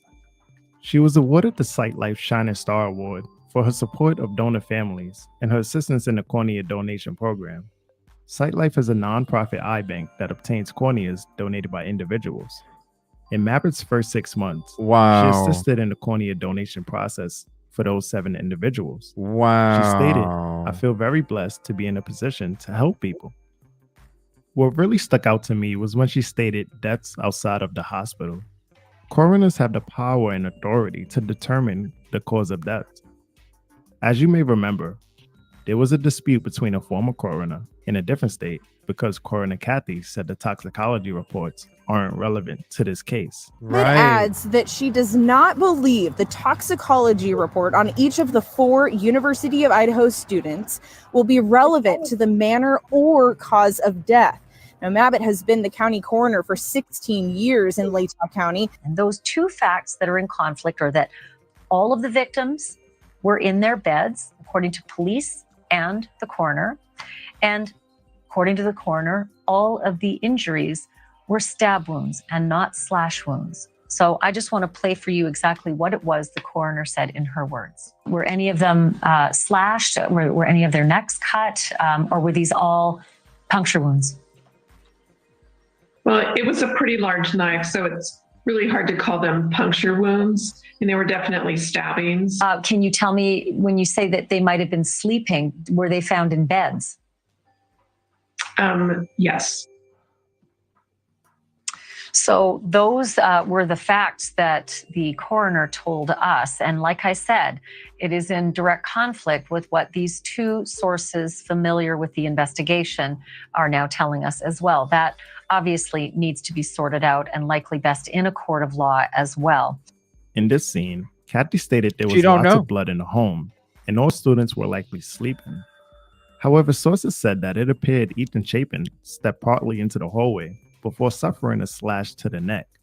This made me think back to when Dylan stated that she heard a male voice say, "It's okay, I'm going to help you." Many people thought this was Ethan saying these words to Xana, but how would he be able to say that with a slash on his neck? I also don't think a killer would say this. It just doesn't make sense to me. This only leaves a few options of people. Someone they knew, either a friend who left the scene that was actually trying to help them, a professional, trustworthy individual, such as a police officer, or neither. And Dylan made it all up. Who could it have been? So what exactly is the role of a coroner? When does someone call a coroner, and what is a coroner death investigator? I'm going to call it a coroner for the episode. That's fine. Okay. What is a coroner? So a coroner is an elected position, but what we do is we go out when someone dies, or we're called every time someone dies that lives within our parish. Okay, or county. Or county. In Louisiana, it's parishes. So we're called if it's a natural case, or if it's a homicide, suicide, any of the manners of death. Anytime it's an accident or just your general natural death, it comes to us. Okay. We have to pick up the phone and decide, is this natural causes or is there foul play? We work closely with police. A few murders happened in Idaho, and guess who's always around? Chief James Fry. In a developing story now, Moscow police say that they just pulled a body out of Paradise Creek over the weekend. They say the body is that of 19-year-old Hudson Lindau. He was pulled from the water around 11 a.m. Sunday morning. While police have not announced how he died, they did not suspect foul play was involved. We'll keep you updated as we learn more. Let's look at this. A University of Idaho student freezes to death after fraternity party. University of Idaho student froze to death under a bridge after leaving a fraternity party this weekend. Moscow police found the body of Joseph Witterick, 18, of Haley, Idaho, under the Paradise Creek Bridge about 4 p.m. Monday, according to Moscow Police Chief David Tu. He sought shelter under under the bridge, where he likely died of hypothermia. His roommate called police upon waking up Sunday afternoon and discovering Whitterick hadn't returned to his dorm room in the Theophilus Tower. Police awaiting toxicology results to determine Whitterick's level of intoxication and whether any other substances may have contributed to his disorientation. Authorities do not suspect foul play and do not anticipate. Yeah, because it's a bad mark on the university, which is why even elementaries and high schools and middle schools don't even check mark every bullying instance that takes place, because it's a bad check mark for your school and then the money that you get for funding for that year. Yeah. It's sad. Crazy. Yeah, there was one year back in Akron, I couldn't believe it. Like it was gosh, when was it? It was like the mid to late 2000s, and I had friends going to Akron U, and they were telling me stories about assaults that were taking place, and the university wasn't sending out notifications like they're supposed to. They were downplaying all these assaults that were taking place at the university, because there was a rash of them taking place at the University of Akron, and they weren't acknowledging shit. And these girls are like, what the fuck? Like, we don't even know. We can't even trust the damn school to tell us the damn truth about something, and we don't even know if we're being put in a situation where it might happen to us. And that's probably why it kept fucking happening over and over, because they weren't doing what they were supposed to, because they're afraid of the negative check mark. Yeah. I mean, and I'm surprised all the time, CJ, at places that get money like that, either get money for, people that you don't, let me just go ahead and, like CPS. I did not know for the longest time that they got paid. The more cases you have, the more payment you get. And so, I know a lot of people, through the years who maybe like really did, it wasn't neglect, it wasn't abuse, it wasn't anything like that. But, a lot of times a disgruntled family member or something would, get mad, call CPS, and then, start all this, have an open case, and then put families through utter hell for, stuff. And it's like, why can't you just, this should have been one and done. You come and interview the family, you see that it's not, what was reported. Oh, but no, they're going to keep that case open for anywhere from 3 to 6 months, because guess what? Cha-ching! Yeah. So, I mean, yeah. I dealt with it myself when I was getting full custody of my daughter. Mm-hmm. Just because, and I had to represent myself in court because I couldn't afford a lawyer, so I had to learn all of it and represent myself. And I even experienced it because I was a dad that wasn't in that state line.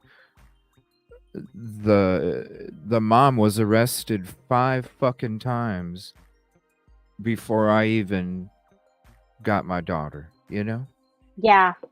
Oh, I know. Like, what the fuck are you doing? Right. Arrested 5 times, and a couple of them were for fighting cops. Wow. Yeah, I mean, I went through. Saying? It's like, what the fuck? I went through a custody battle twice, so I know that.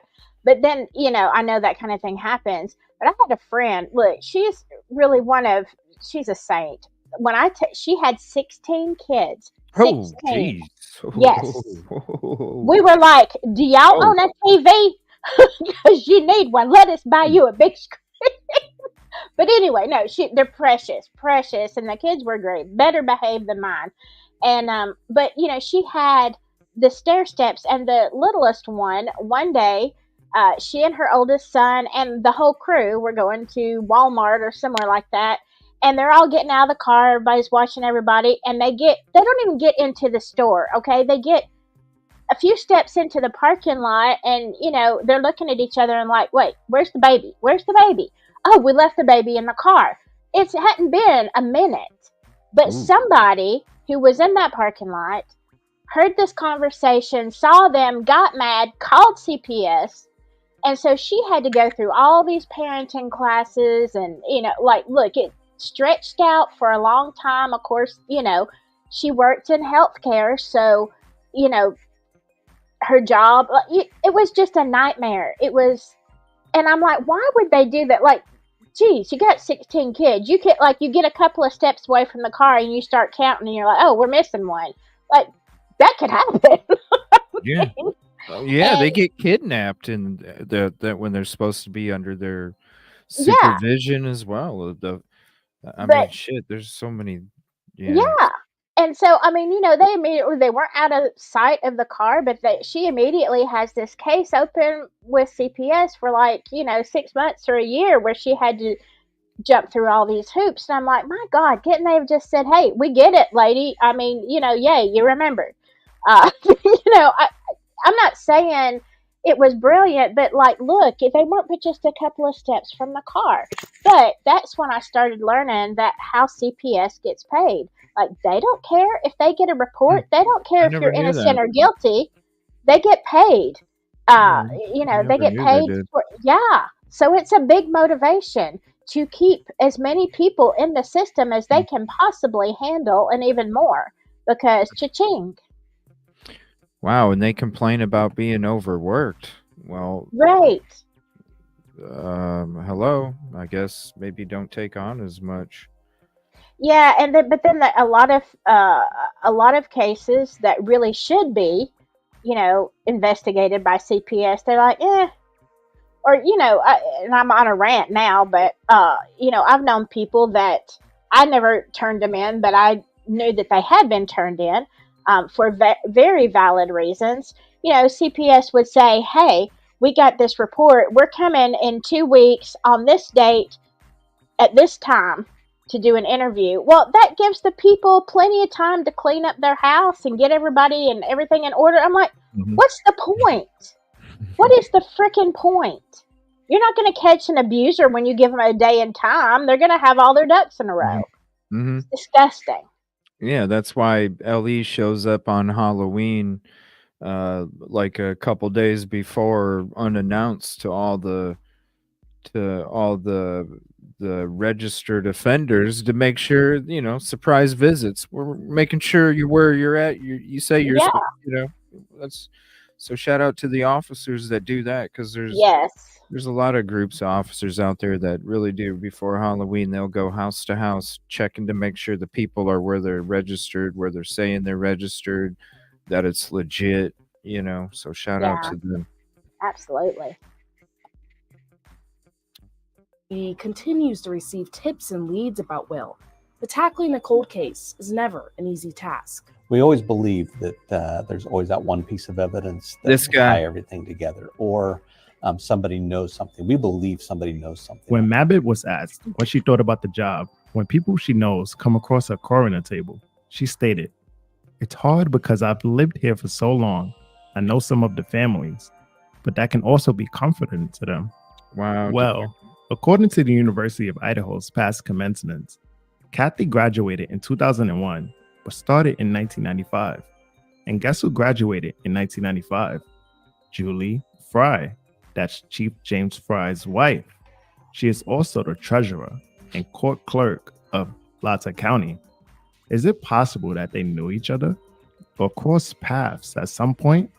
Like Kathy, connected. Chief James Fry was also appointed and elected to chief police. It's all he stated his connected. Connections with Moscow community helped him in his position. Also, James Fry graduated from the University of Idaho, similar to Kathy. President Scott Green also attended the University of Idaho. Is it a coincidence that these three obtained a vast amount of authority in that town? James Fry worked as the main detective in the murder case of Katie Benoit. Another death was a freshman, Joseph Widerick, who was found dead, and his death proved hypothermia. No foul play was suspected. Fry was also on the scene in the Hudson Lindo case, where the University of Idaho student was found dead under a bridge. His death was ruled an accidental drowning, and no foul play was suspected. Here's a photo of Hudson posing with the 1122 King Road home in the background. The incident happened just 6 months before the Idaho murders. What? On the other hand, in the Hannah Clay case, where she was supposedly roommates with Maddie, we rumors circulated that she was allegedly bullied We and want- moved out of her home with Maddie. She died shortly after from an alleged OD. The timing is suspicious, but when investigated, Hannah's dad came out to say there's no evidence of foul play. However, someone claimed that Hannah's roommate stated on Facebook that the OD was a cover-up and that she was actually stabbed in the torso. She claimed that no one believed her and thinks she is crazy. Is this all a coincidence? The point I'm making is, Fry gets on the crime scene and does the investigating. Julie keeps records pertaining to county courts, personal property, and personal records. Also, she's a treasurer, which means she is charged with safekeeping and investing county funds. Mabbitt determines the cause of death and assists the nonprofit iBank for organs. Scott Green was also appointed to his position in July of 2019. All were appointed to those positions. Scott succeeded Chuck Staben after some allegations surfaced and caused controversy. Staben had long-standing tensions with several issues, including sexual harassment and funding for football, after two female athletes made complaints of a football member harassing them and touching them inappropriately. Yeah, we The talked woman about said that that Coach Spear did not treat the situation seriously, Yep. in which Chuck placed Spear on a 60-day administrative leave. Also, the university's former diving coach, Jim Sutherland, was placed on leave. And the volleyball coach, too. After university officials learned all- he received an interim suspension from USA Diving for an alleged improper sexual relationship between him and a female diver in 2010. Spear, the athletic director, ended up being terminated and sued Staben, claiming he ran a smear campaign against him. According to court documents, Spear alleged that Staben retaliated against him because he had voiced concerns to several people about derogatory remarks Staben was said to have made towards women. Spear alleged the statements made by Staben were false and misleading. Idaho ended up settling with Spear for $94,756.57, That ain't plus nothing. attorney fees.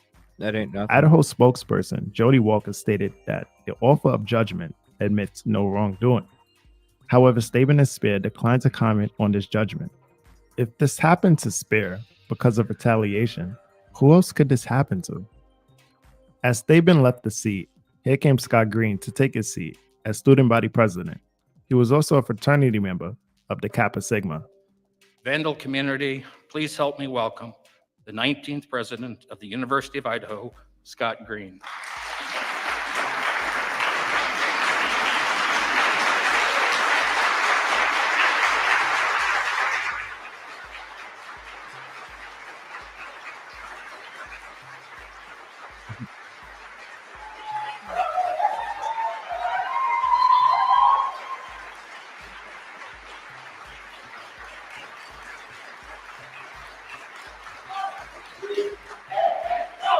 Idaho, go, go, go. Similar to the Bermuda Triangle, there's a triangular lock on this town and university. So many students missing, suspicious deaths that are listed as no foul play, lies, and many more. If one finds themselves in the crosshairs, there's no telling what they can do. When a group of physicians gathered in Washington State for an annual meeting, one made a startling revelation. If you ever want to know when, how, and where to kill someone, I can tell you, and you'll get away with it.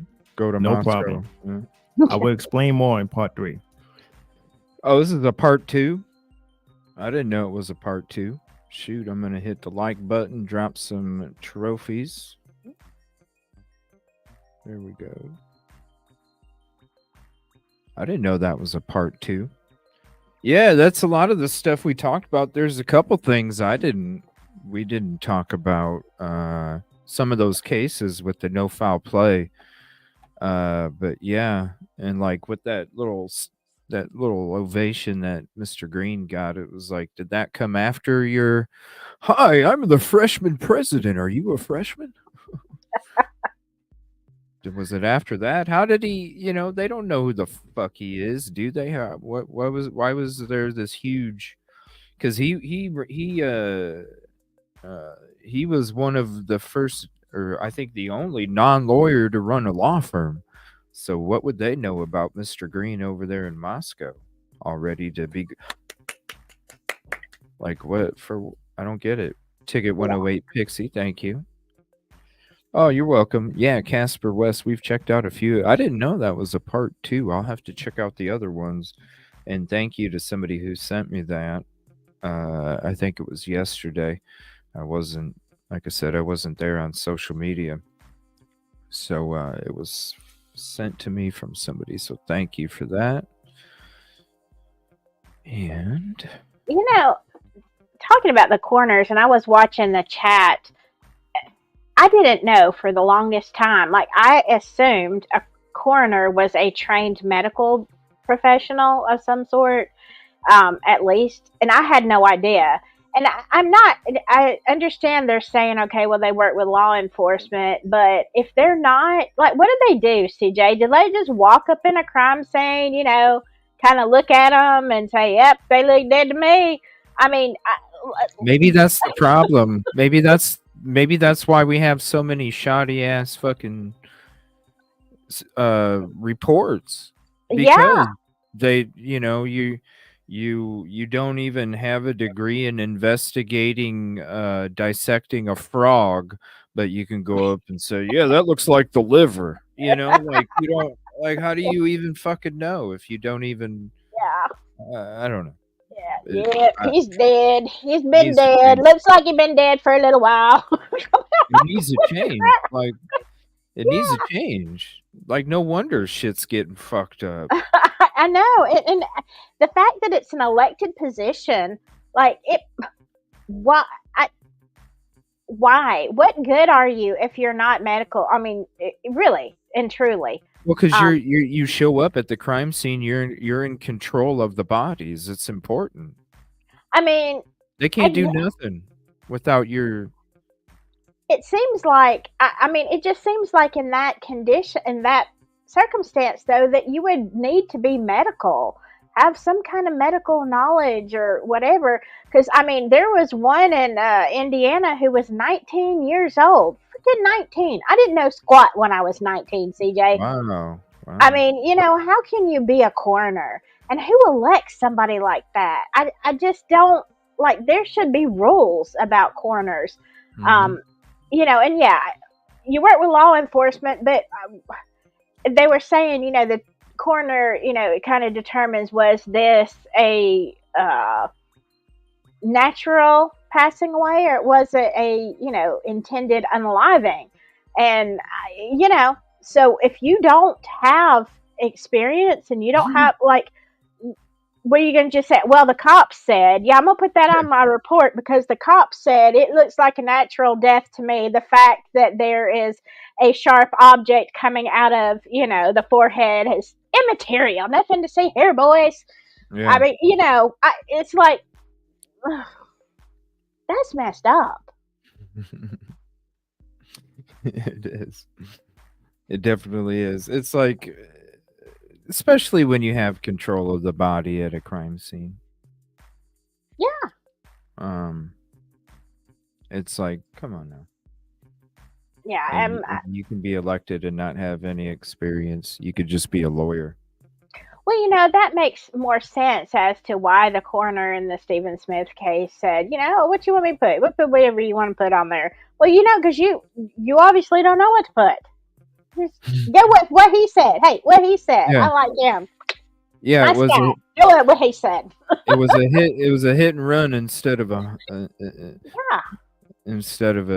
another kind of a crime. Yeah, right. Like a car, even though there's nothing from a car there. Exactly. We don't Not see any even car anything pieces, but Right. yeah, that was crazy. I don't know. And I guess every state is different because I have seen in the chat where some people were saying they do have to be medical. And, kudos to those communities that demand something out of you. However, somebody like Keys, I don't know. It's an open question. Oh It's my an interesting gosh. question. That just started playing out of nowhere. Sorry. I was like, what is that? Yeah, I was like, what the hell's going on? No, I have it on pause. Sorry. No, you're good. Send coroner reports. We saw the coroner's report and the medical examiner's report from Stephen Smith's case, Yoli, when we covered it. Yeah. We got all the reports, and we saw all the shit that takes place. We saw who does what. We saw who, yeah. You even covered that quite a bit too when you were hanging out on the show as well. You were with me on Yeah. one of those episodes as Yeah, well. and I did 1 or 2 on Stephen Smith also. Yeah, Yeah. on mine. A lot of elected officials, a lot of they say this. I mean, when you have LE going to the medical examiner saying, why are you ruling it this way? Because it's not what you're trying to rule it as, which was a hit and run. Then there was multiple officers even speaking up against the medical examiner. Right. Yeah. About the ruling of hit and run. And then, well, I'll change it if Ernie wants me to change it. Ernie Washington, who was the coroner. I'll change it if Ernie wants me to change it. And it's like, what the fuck is going on? Exactly. I thought, yeah, Muppet voice. Yeah, that's crazy. Yeah, that is. With all the different people passing away around that area too. Is actually a nurse as well better than most elected coroners? Really interesting. Yeah, that's something. How do you elect a coroner? No medical experience is odd. Yeah, you could just be a buddy. Yeah. And then if you're usually a buddy, then you already have some kind of ties to some other officials there as well that are going to be intermingled with that. I mean, hell, we see it with all these other small community cases that we discuss, with like Flora and things like that. Everything is so fucking connected. When it comes to these people too, it's just something got to change. The whole vote thing, Yeah. I mean, I don't know what it pays. I mean, in an elected position like that, but I'm going to look into that, CJ, and I just might run for coroner of my county. I'm be like, hey, what are my credentials? Well, I've got a YouTube channel, and I see a lot of stuff on there. Right. Yeah. There you go. Vote Silky 17. Yeah, I've watched a lot of experts on DNA. All right. I've watched a lot of experts. I got 80 hours in on watching experts on DNA. Exactly. Right? I web sleuth. There's my qualification. Now what? Yeah. Vote me. Yeah, I'm gonna look into that. Maybe it pays really well. Hey. Shit. Yeah, if you like switch to the dark side, it probably does. Yeah, probably. Yeah. I'm like, how much you gonna pay me to get up at 3 a.m. and go out and see if somebody looks dead to me? Do I get time on the yacht or what, boss? Like, what do I get here? Do I get time on the yacht or what? Let's come on, let's hammer this out. Hammer this out. What's my per diem? Let's go. Benefit packages, like what? Stocks and what are we talking about? You get an Amazon gift card and a breakfast at the Huddle House. That's right. Damn it. Listen, we need to iron this out ASAP. No bullshit. Absolutely.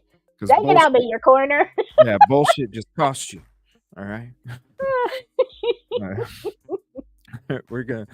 We're gonna check out this old episode. This is Law and Crime. This is from December 16th, 2022. Hidden True Crime. Sorry. So let me share their channel real quick.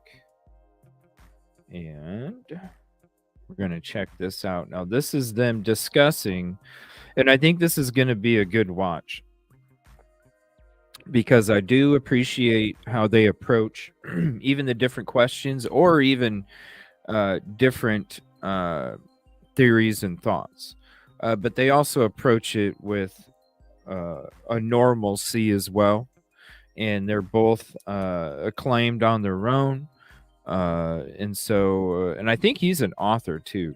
I'm pretty sure he's an author too. But it's going to be interesting because December 16th, that's the day that Fry came out with the press conference. If you've been in the show with us for the last probably month and a half or so, you remember when we were going over the press conferences, and December 16th was the press conference. I feel like that's when they realized that somebody done fucked up because of what they were saying. They were blaming their rotation on and all this other shit. I suggest you go back and watch it if you haven't, because it's pretty interesting.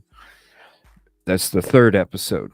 So this is the same day. This is at that same time period. Now, everybody's going to, people, you got to remember this is from December 16th, 2022. They're going to be talking about stuff that may not exist. They're going to be talking about stuff that were assumptions back a month after the crime took place.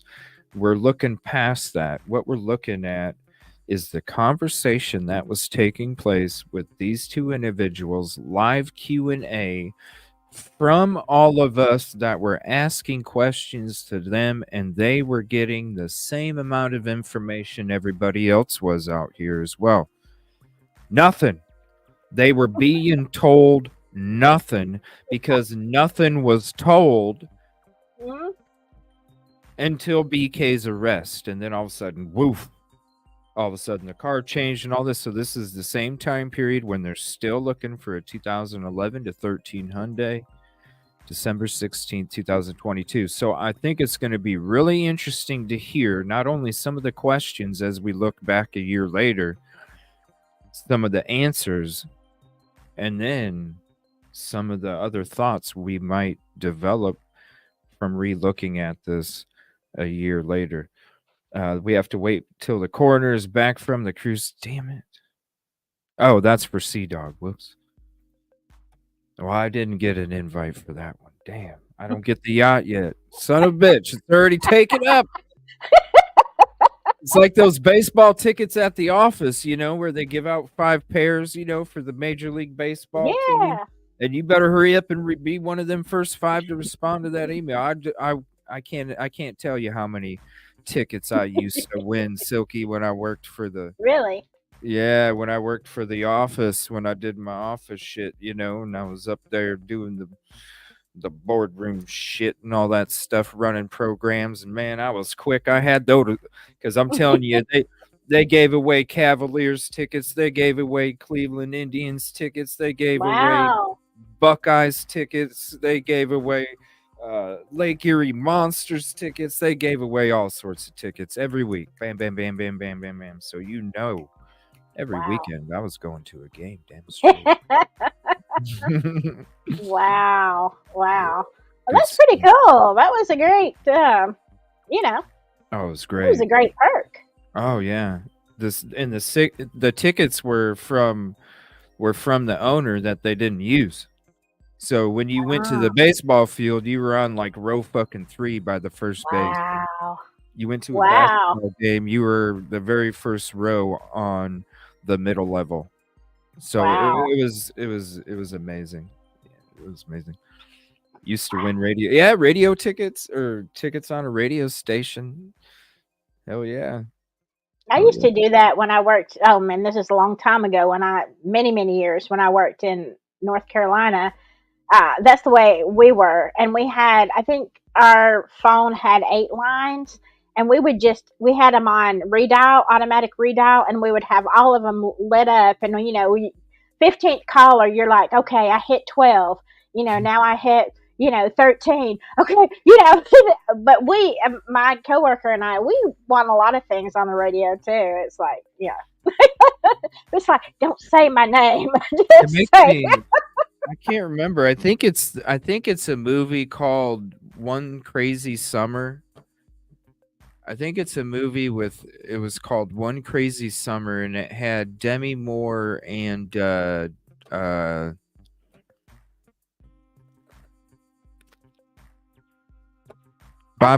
Goldthwait, and who's the major actor? It was a dude. I can't remember his name. But it reminds me of the guy that was on the show, because it had like a shot of him. My memory's fucking weird.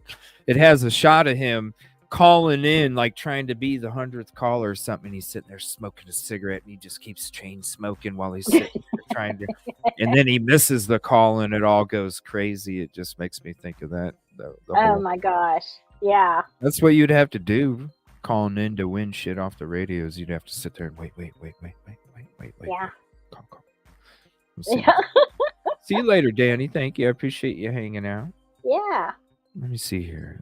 Let's see. Where did they start? I think let me see. I think it might be. It's an hour 22. Yeah, let me see here. I think on Patreon. 2 questions, actually. I'll ask them both, John, and you can start with the first or the second, whatever you want. Okay. Sylvia asks, when a psychopath is named a suspect of a crime and he knows he or she is a suspect, how does he react? That's the first question. The second question is, what behavior would you expect from a psychopath who knows that law enforcement or even the wider community is seriously looking into the crime or them? Yeah. Of course, there's no one way to answer these questions. I should point that out. But how would I expect a psychopath to react? Maybe with some pride or maybe indifference. One thing about psychopaths is they do really poorly in terms of processing emotion. In fact, there's a large belief that psychopaths have emotional processing deficits, and it's connected potentially to the amygdala in the brain. So many of them have deficits in the amygdala. So how would they react? Probably not very emotionally, probably with indifference or maybe even a little bit of pride, I think. So psychopaths also are very narcissistic. So I wouldn't be surprised to see a psychopath react with some degree of pride. Wow. Would they ever taunt or anything like that, by the way? That's one of your wife's questions. Sorry, I threw that at you. Yeah.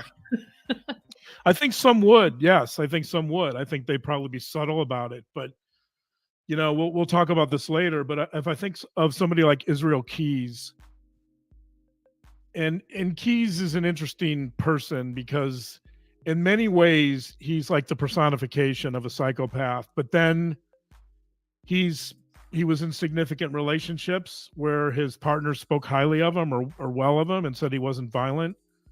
And he has a daughter. Has a daughter that he seemed to love very deeply. So, it's an enigma, I think, with a lot of, and by the way, that's sort of the Dexter problem for those Dexter fans out there. One of the big questions in the Dexter series in the last couple of seasons is Dexter capable of love? Which is the same thing as asking, is a psychopath capable of love? And most experts would say no, they're not.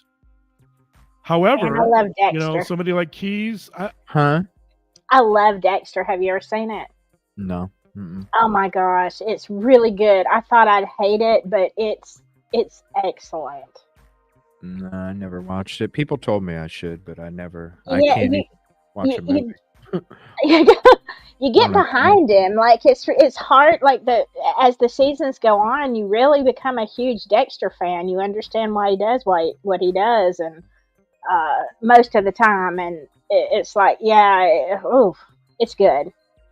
Yeah, I mean, he was a sociopath, but I mean, you have to see the backstory, and he doesn't just unalive people for sheer pleasure. Okay, it's kind of a revenge thing, and man, I got so invested in that. Yeah, I never. Yeah, people told me to check it out, but I never. It's hard for me to even sit down and watch a movie. I just Yeah, never. me too. It's hard for me to go fly this damn drone. I'm just shit. I just need to take like a weekend off and just like go.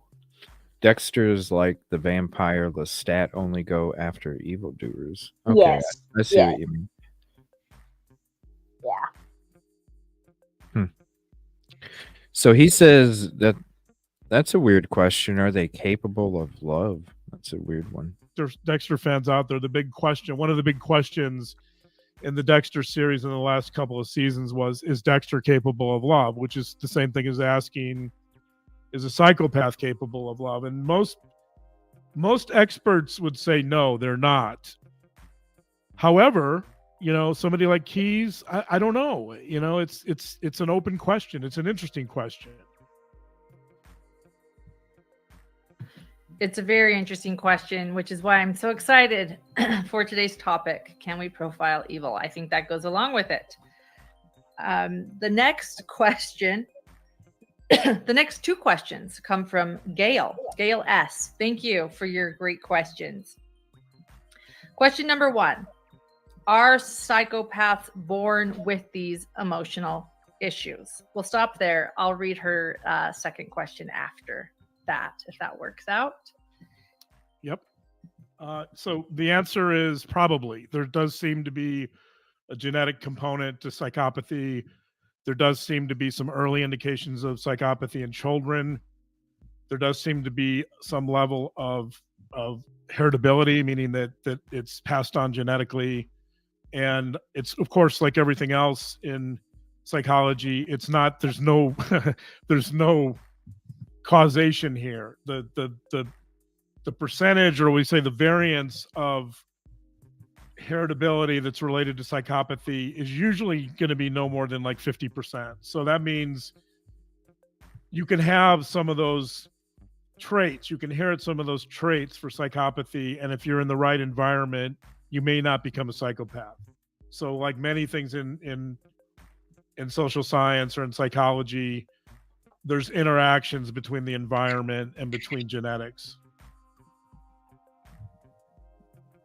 I want to thank Kim Matheson. She says, thank you for sharing your expertise and helping us all understand and comprehend.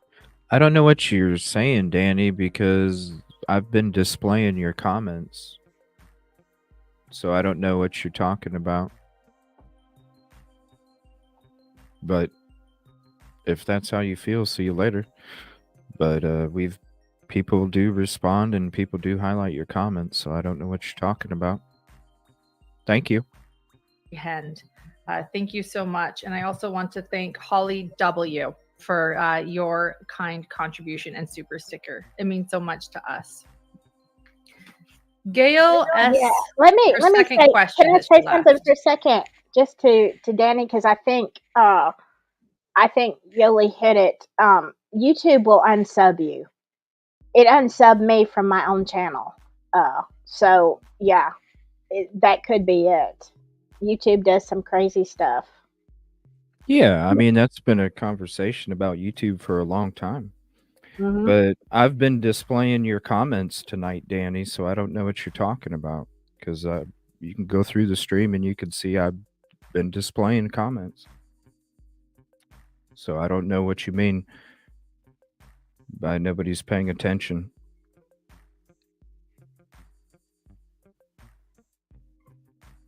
Thank you. Gail, thank you again for great questions.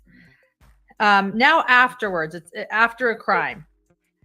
And I think they're referring to the person that committed this crime, but you can answer this as a general psychopath or as someone that maybe committed this crime. How are they feeling? Are they watching the news? Do you think he moved out of the area? And I have to say, a lot of people are also asking these similar questions in chat right now. So, yeah. So let me mention that. So there's an instrument called the Hare Psychopathy Checklist.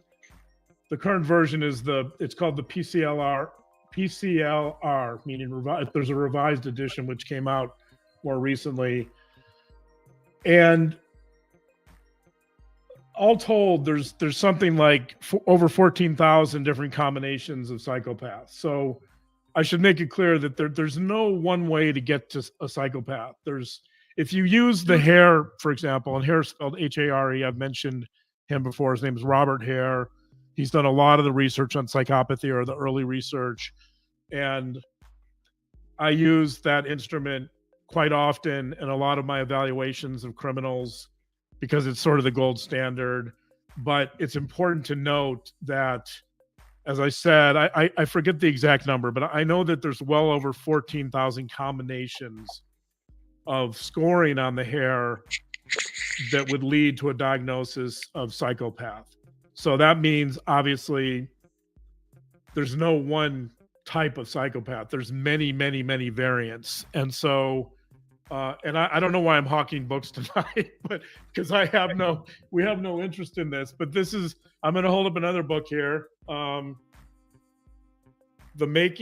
Making a Psychopath. It's by Mark Freestone. He has done a lot of work with psychopaths, and welcome to Dr. Babe's reading list. This is what he does. Yeah. This is what he reads all the time.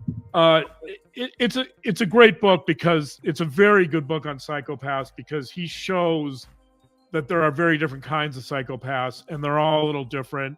He has some female psychopaths in his book. He has males. Sorry, did you say something? I was looking at this comment here that there can't be expert opinions because on psychopaths. How can you have an expert opinion? So it's all based off of subjective subjective information, I suppose, or what you think, right? How does Catherine Ramsland teach people about BTK when she's not BTK? Yeah, I mean, it is hard, and you're right. It's very subjective, and it's at best a guess. It was, it's funny because literally at the grocery store today, I was thinking about narcissists, and because you know how it is on YouTube, like you watch one random video, and then all of a sudden you have 100. And so I watched all these videos on narcissists because I have been in several relationships with narcissists, which is why I'm single. But I mean, seriously.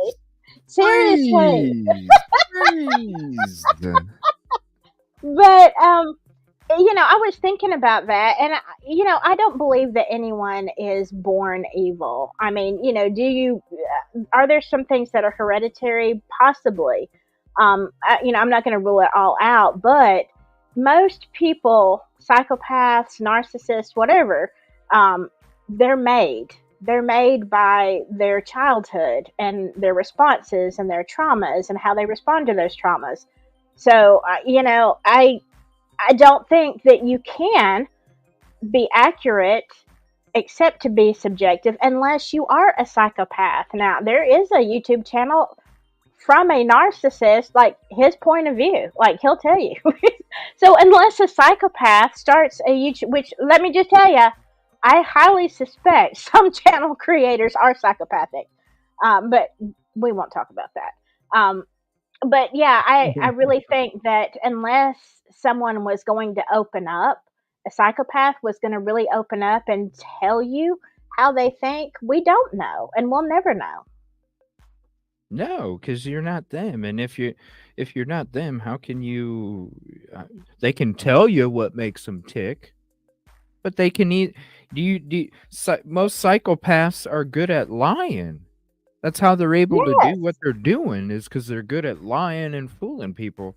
So you don't think that they're gonna lie and fool to you and play mind games with you too?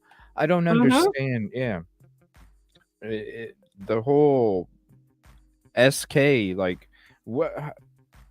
Like, how do you? I don't know. To try and learn, sure, you should always question and try and understand, but at the same time, they're not legit. They weren't legit in the first place. So how can you expect them to be legit to you? Right? Good vibes. It's like a manipulation. Yeah, they're manipulative. Exactly. And the thing of it is some people are so good at it that even people close to them don't know for a long time. I mean, think of Ted Bundy's girlfriend.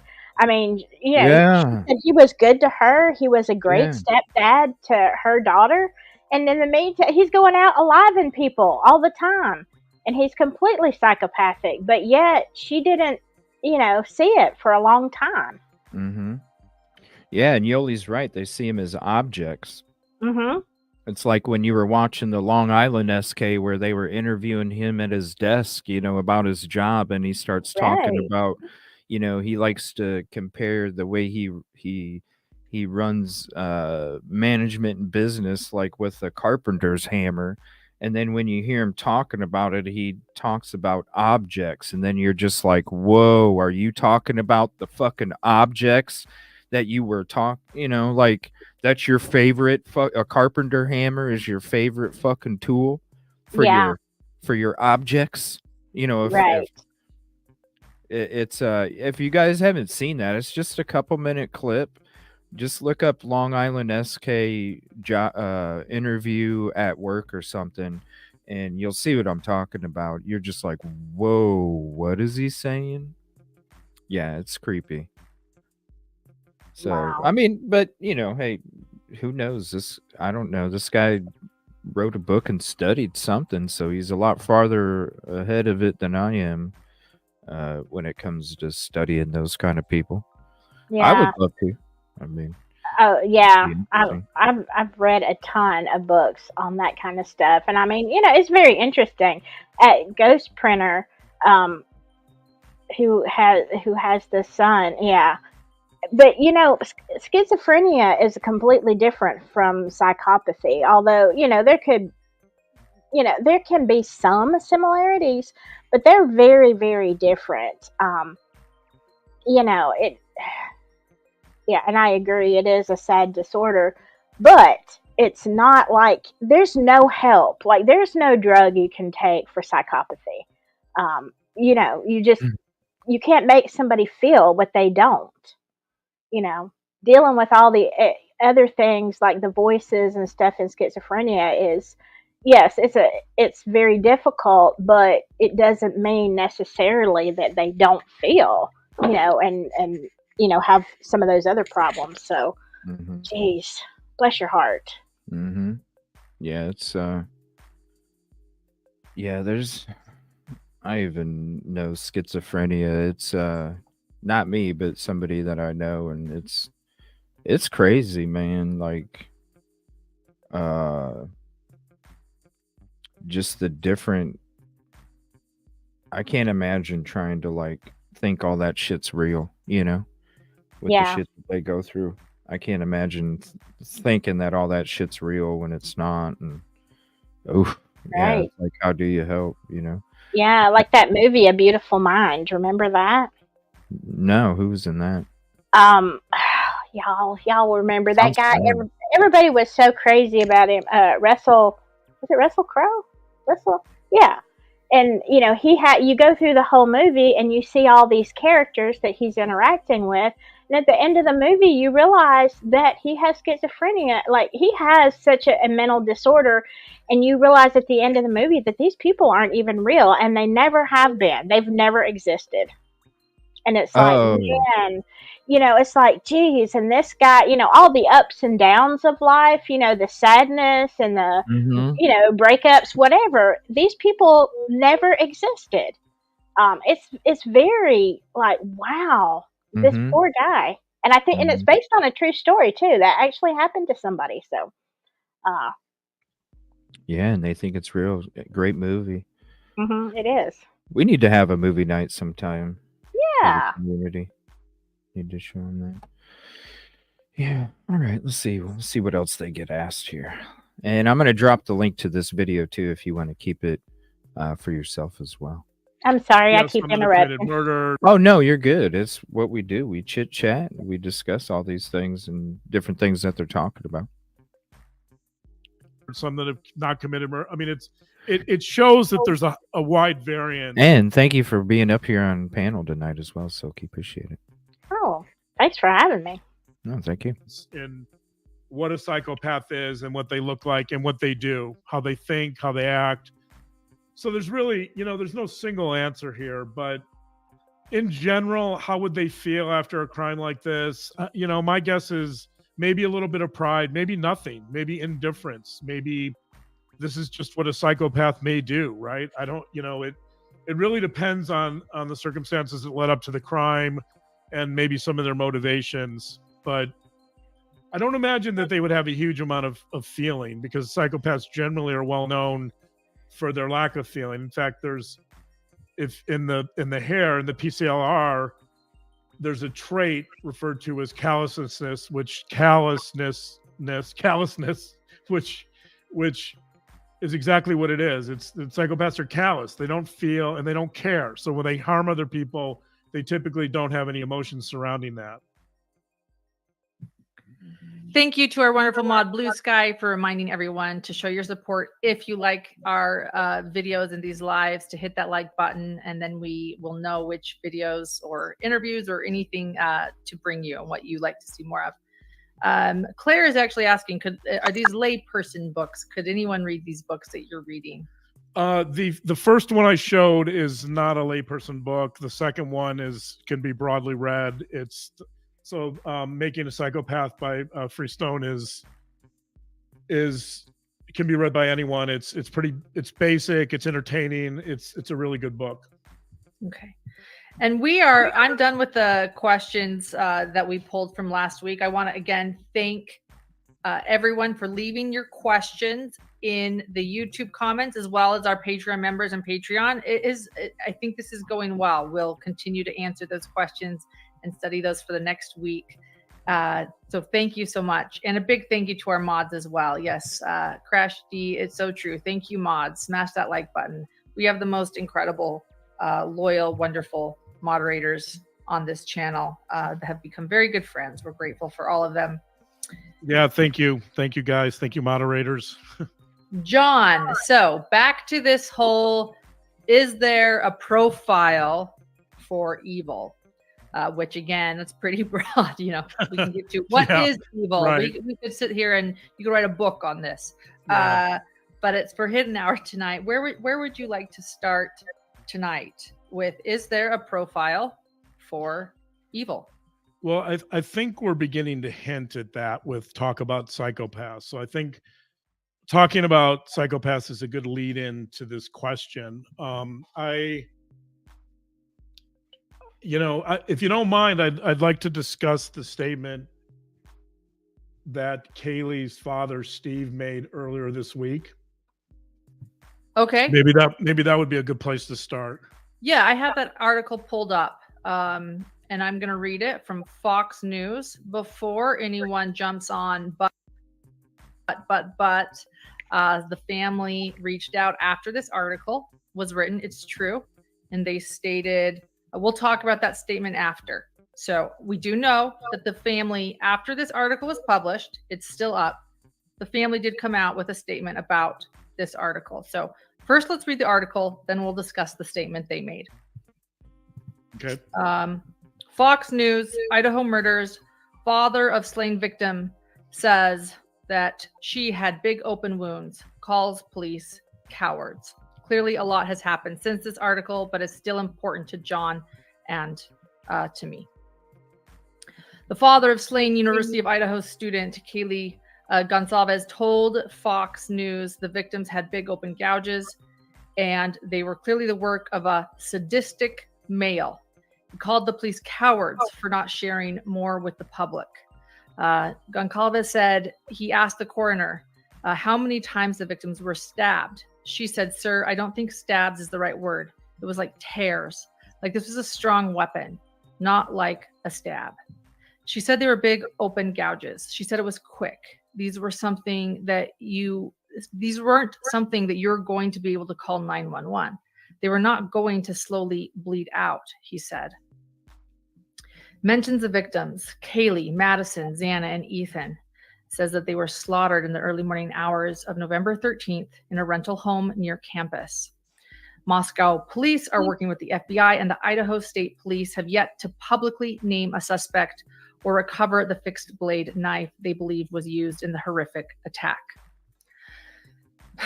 Gonsalves said his daughter's injuries definitely did not match her friend's wounds. They may have individually died of the exact same thing, but there were more details. He said they were not even close to matching. The knife slashed open Kaylee's liver and lungs, he said. He went on to, again, call this a sadistic male. Now, to be fair, let's read one of the family statements. Kaylee's sister, Olivia, after this was published, did release a statement, and we will read that right now.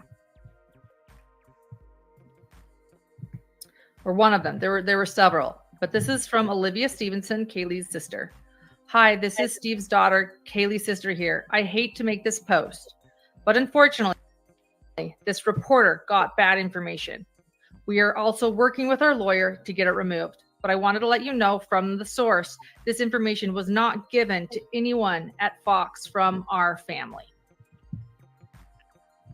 So there are both we have the article, we have the statement, and it only felt fair to read both, but I do want to share this as a journalist.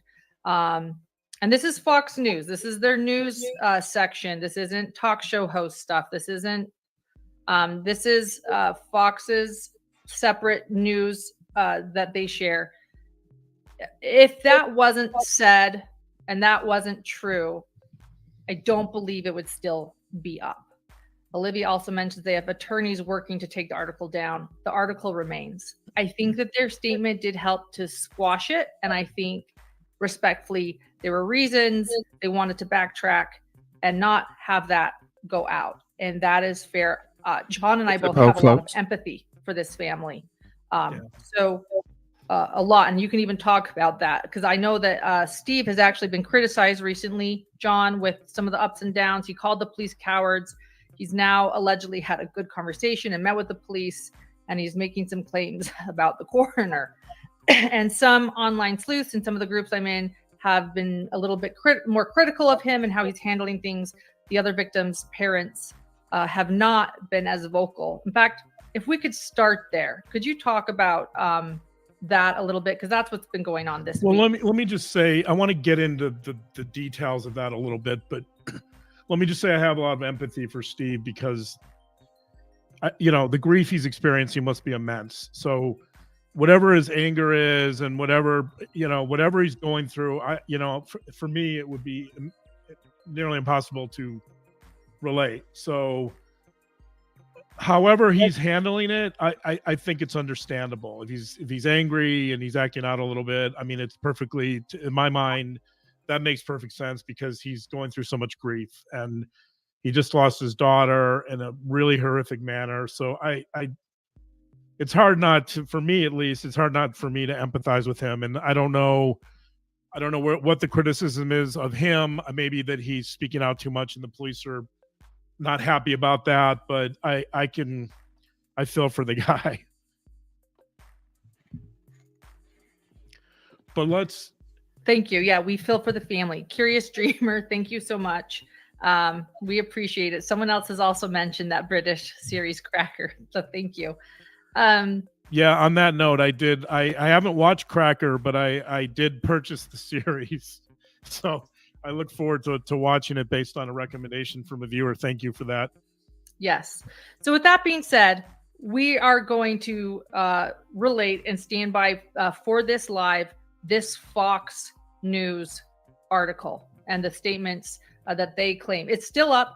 If their attorney did try to get it down, thank you, clearly, Hope. It stands. So we're going to go there. No criticism to anyone there, but we're going to go with that just so you know where we are. We're going to go with this article about a sadistic male. That is what Steve calls this person.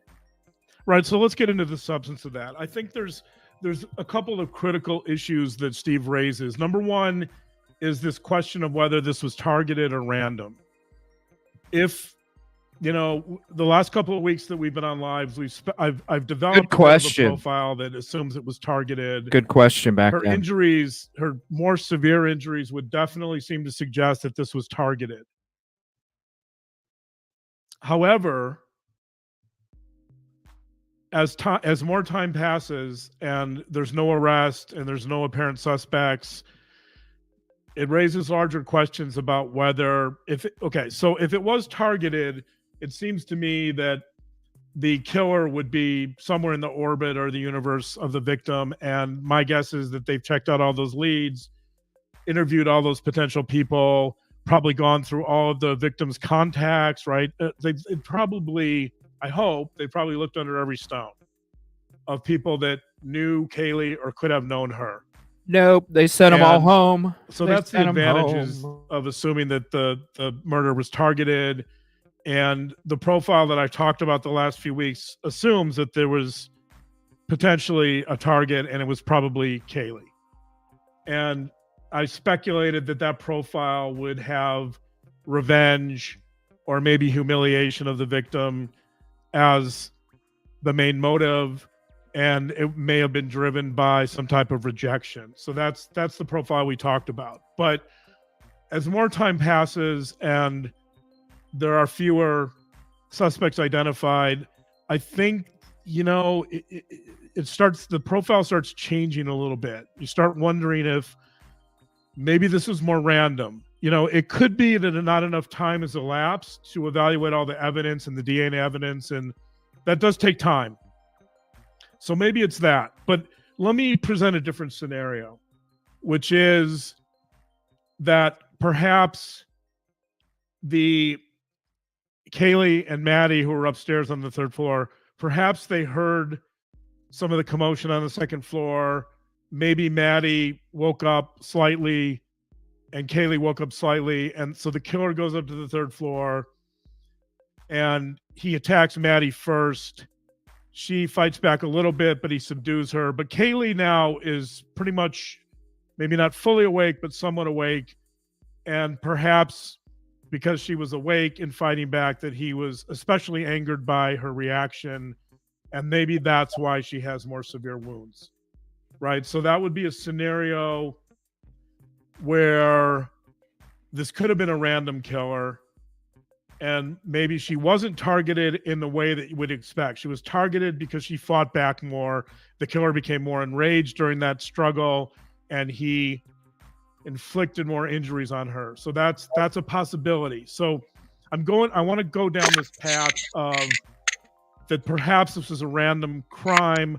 Perhaps her injuries were simply because she fought back and not because she knew the murderer or the killer. And the more time that goes by, without any clear suspects, because I have to assume, as I said, they've looked under every rock. The more time that passes, the more I think the profile starts to shift a little bit towards this being a random crime with an unknown assailant, and maybe the severity of her injuries were due to something other than her being known by the killer. And so that's why we're talking about evil, because that type of profile starts pushing us in the direction of a random killing, and I'm gonna use Steve's term here, or more of a sadistic killing.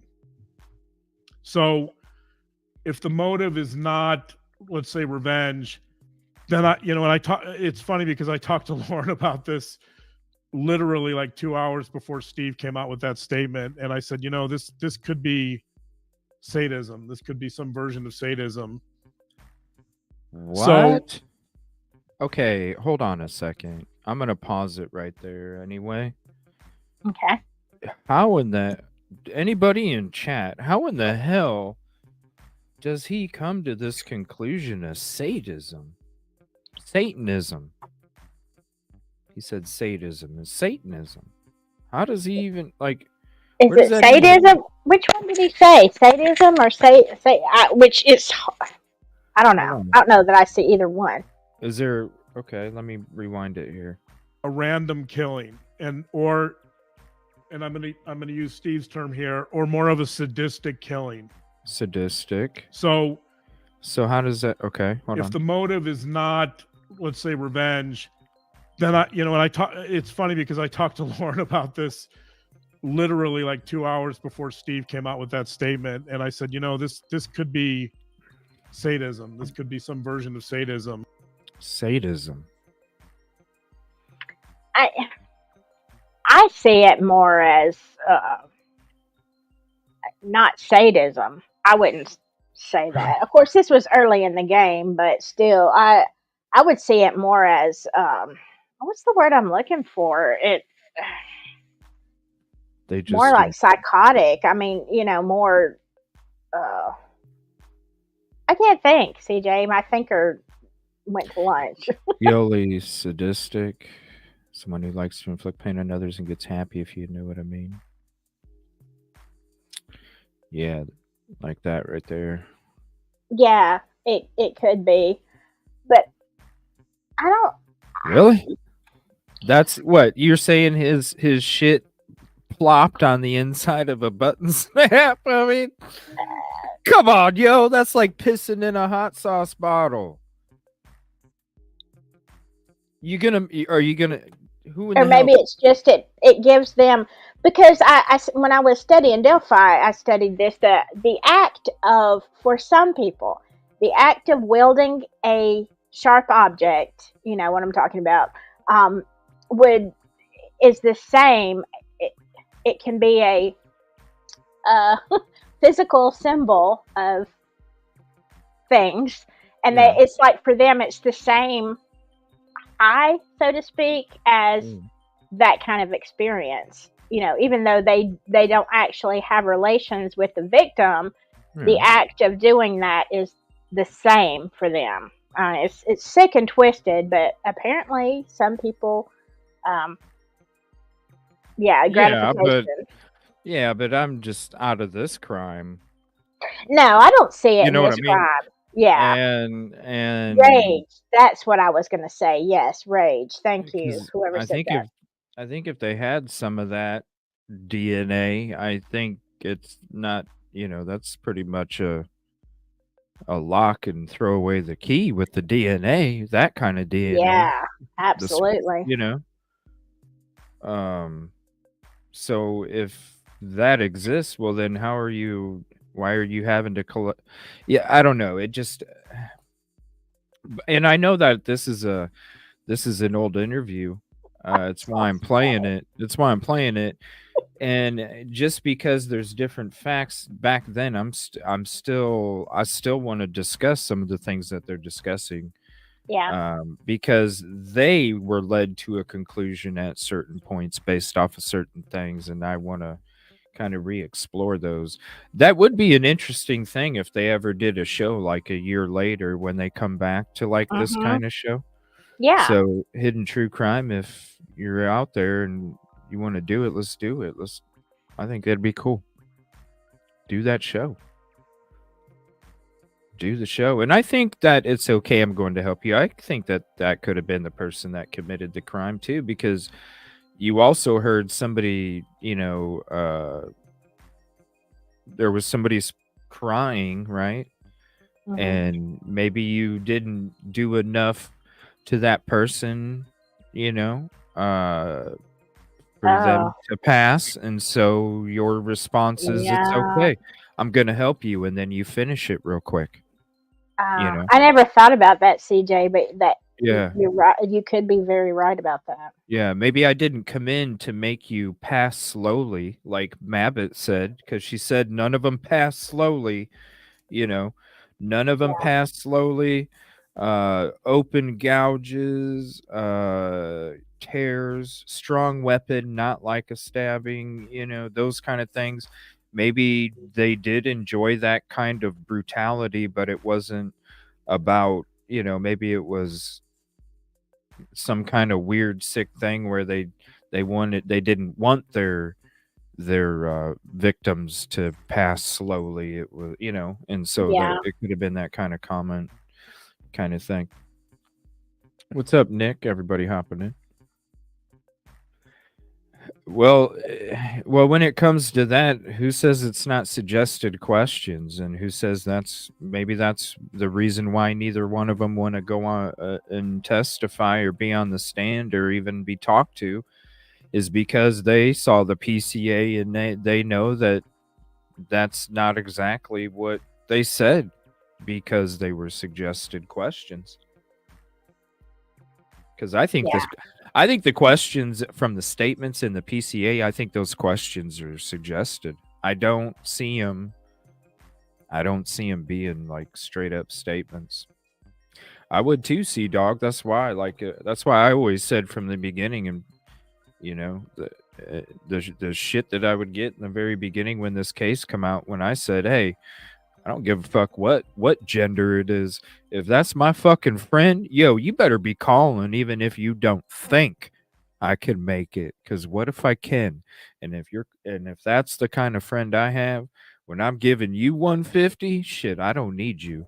I don't need you. I don't need that kind of friend.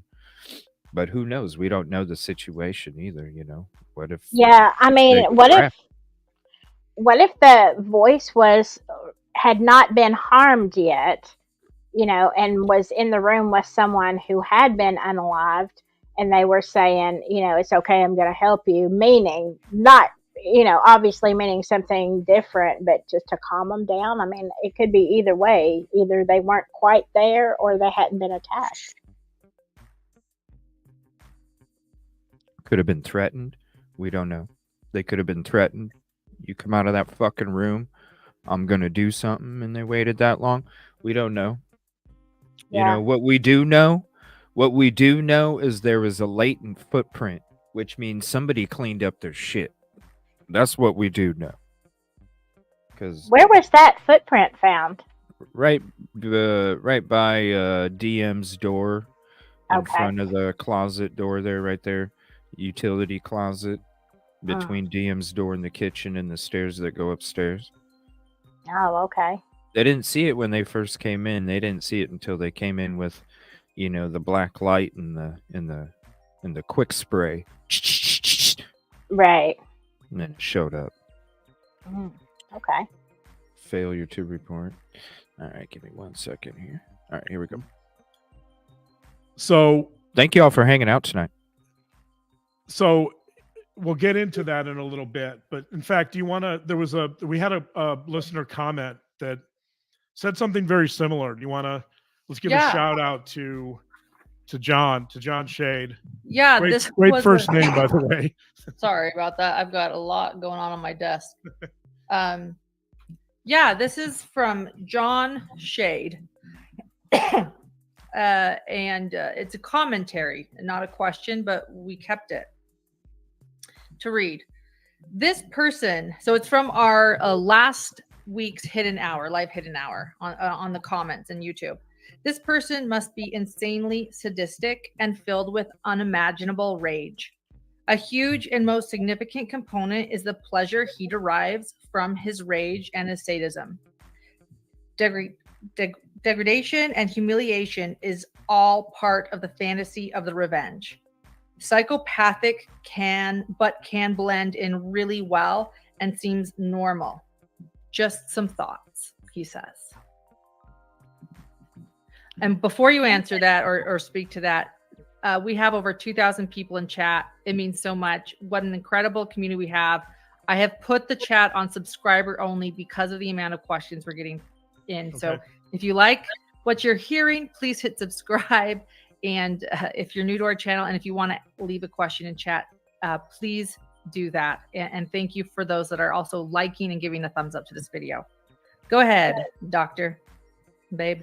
Okay, so this idea of sadism starts moving us in the direction of what I would describe as evil. Now, when I mention the term evil, you know, obviously that's a very loaded term.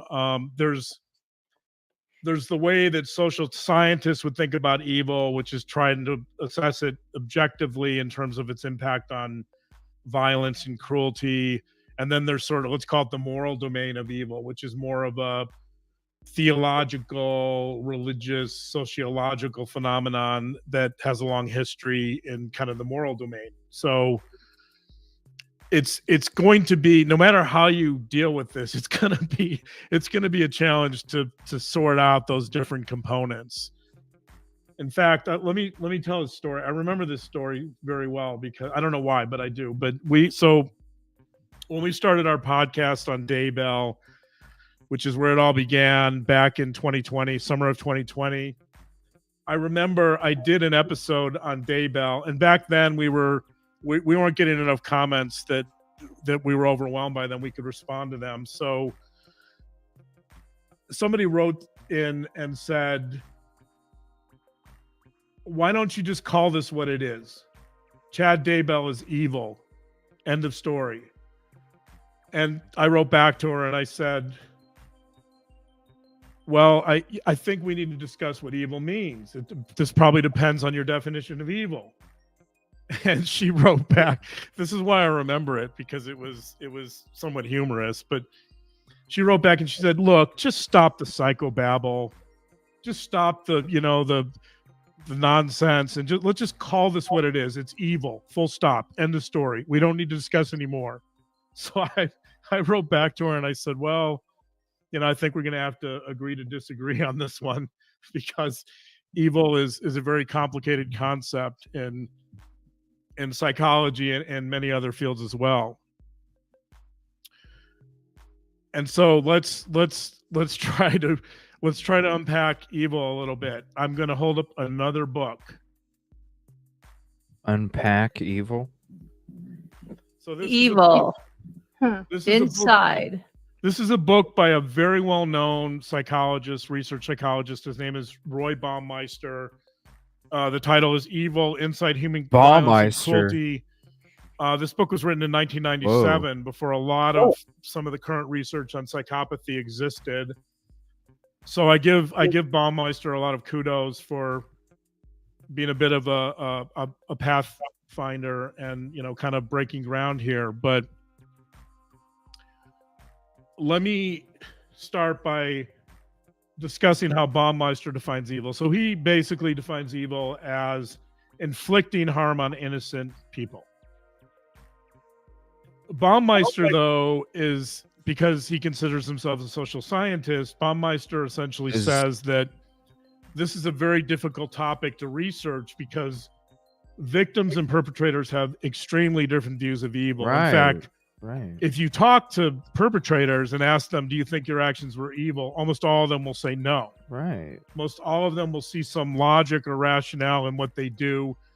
And they'll explain that. And I can tell you this from my work. So I sit in front of criminals all the time, and many of them deny what they do. And when they do talk about it, many of them blame the victims, or they don't see their actions as in some way hurtful or harmful. So Baumeister is very clear that if you're going to talk about evil, you have to acknowledge that victims have very different perceptions of evil than perpetrators. And in fact, according to him, as I just said, many perpetrators don't see their actions as being harmful. And a great example of that would be terrorists, right? That I have very strong opinions about 9/11 and the many innocent people that were murdered on that day. But if you ask Mohammed Atta, who was one of the people who flew a plane into the World Trade Center, he would tell you that he did it out of love. So that's not exactly my version of love, but it speaks to this point that we're not dummies. Many Americans would point the finger at Atta and say, well, he's evil. That's why he did it, right? We're not dummies. Atta would say, well, Americans are whatever. That's what Baumeister talks about, is that perpetrators are different. And I'm not going to go through all these, by the way. If you want to, you can get the book and kind of read about in detail his myths around pure evil. But one of them is the belief. So when we talk in the true crime community, we talk about perpetrators as being monsters. Okay. In some ways, this is what we're sorry. I skipped the dumb shit. Saying that we can't relate to them. They're not human beings. They're different, and they should be perceived as such. We dehumanize them. In other words, we dehumanize them. Right. And so they're monsters. Yeah. Right. And that, by the way, is why that issue of dehumanization is why I've never used the word evil in one of my evaluations or psych reports, because, first of all, judges have very different perceptions of what evil means, and lawyers do, and everybody in the courtroom does. So it would be confusing, because when you use the term evil, you're not going to get everyone on the same page. And almost instantaneously, when you use the word evil to refer to someone, you're dehumanizing. And people are going to go to some version of the person's a monster, right? So So Baumeister says that that's one of the myths. Another one of the myths is that evil has always existed. So in other words, the idea is that somebody doesn't become bad because of their environment or their family, but they've always been bad. And the reason that's important to Baumeister is that it doesn't acknowledge the situation. It doesn't acknowledge the fact that human beings can break bad. Human beings can become bad. And so there's this myth that, this is sort of like I talked about Anton Chigurh last week from No Country for Old Men. He's like the perfect allegory or personification of evil in some ways, because he just comes and goes and kills people at will and randomly. And this is kind of consistent with Baumeister's talking about that the people are just purely evil, and they've always been evil from birth, and there's no changing them. He thinks that's a bit of a myth. So those are a couple of the myths around evil. Okay. And so if we're going to develop a profile about evil, I think it's important to try to stick to some of the research and try to be somewhat objective if we can.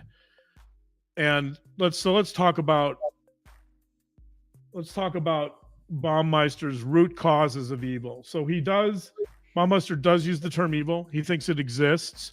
Some psychologists don't use that term at all. They think it's a mental construct and it doesn't exist. I would say most don't use the term at all. Well, I don't hear him too much. I do watch her a lot, and she's got interesting questions. I don't know. Sometimes this dude kind of rambles a little bit. It's like, damn. Like, he does bring up a good. I mean, I think most people could define evil. Anybody. I mean, yeah, but then there are some areas that I think it would be hard to define. I mean, because what is evil to one person is not necessarily evil to another, not because it's not what I wouldn't call evil, but based on their culture and beliefs. Yeah, but that's I mean, I'm just saying. I think it's not a perfect thing to define. Maybe that's why they don't use it.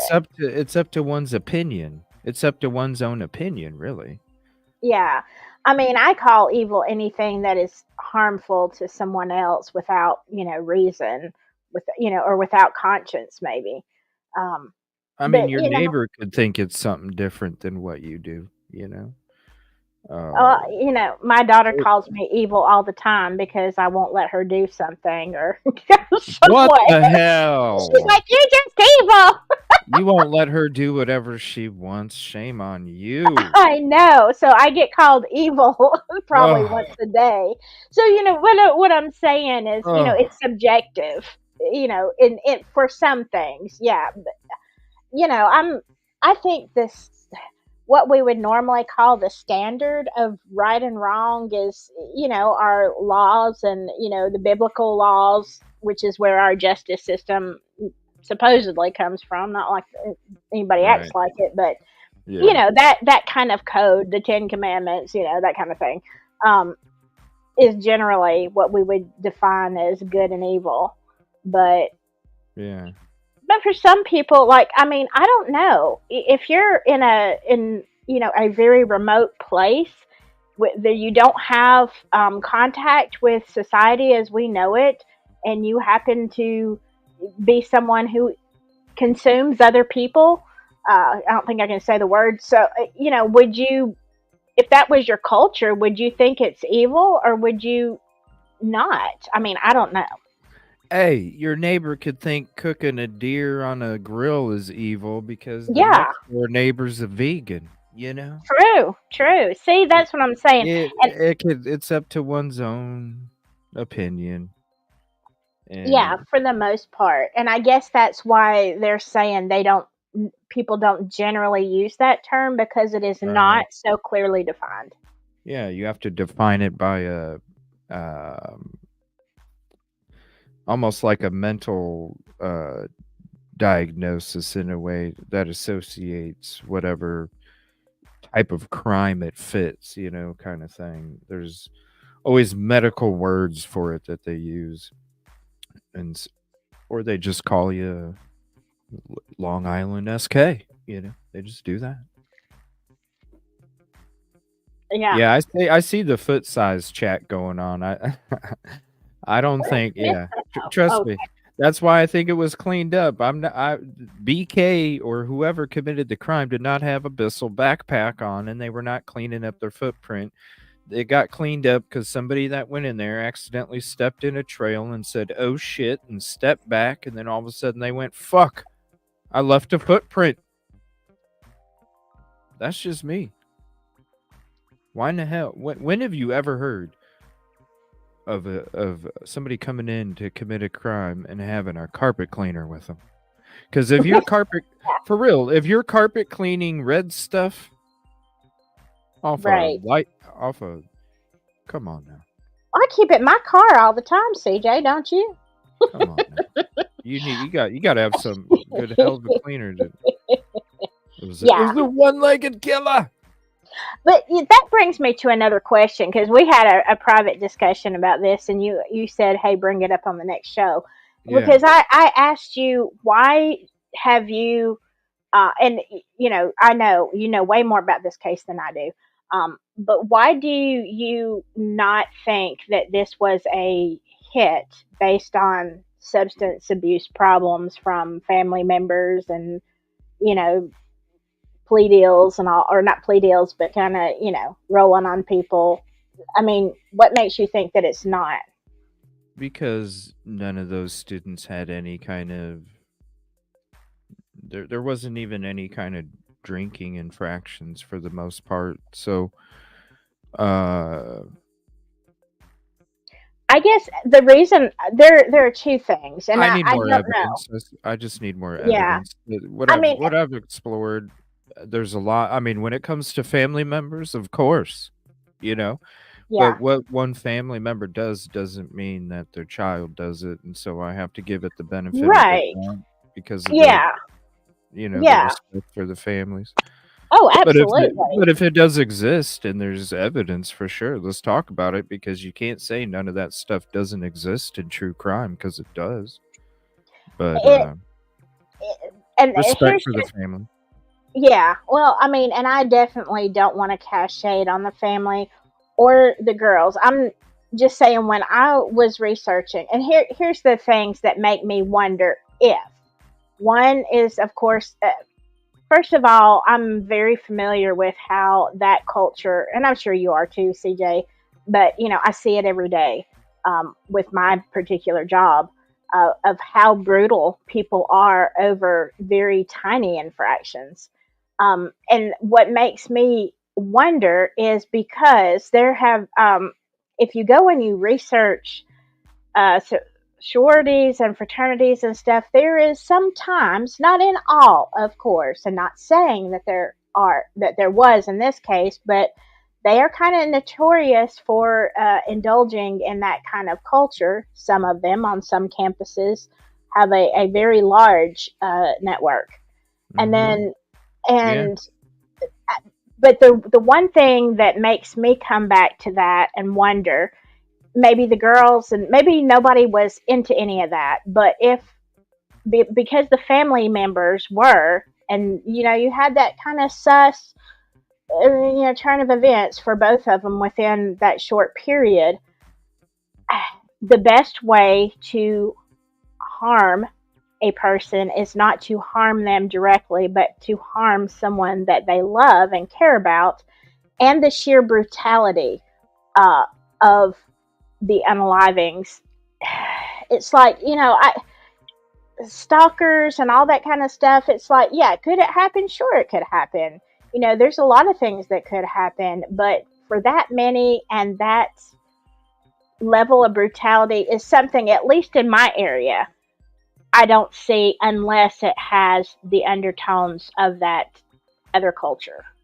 So that's why I'm wondering. Well, I just look at it in a different way. I looked at it as the incel theory from Queen Road was Mhm. upstairs first, encountered downstairs. They didn't encounter the other two because the doors were locked. Right. And I think that's what took place. I don't, even with, like KC3, yeah, nobody was talking about it, but I did the first day, and that's why I was getting Mhm. some shit for it. Yeah. Because I will say, I'm coming from reality here. I'm coming Right. from being around a lot of different things throughout my life, and seeing shit, as well. But when it comes to this, look, it's one thing. Like, how long did it take? You know what I mean? Like, how long did it take for even Caleb to say something? You know what I'm saying?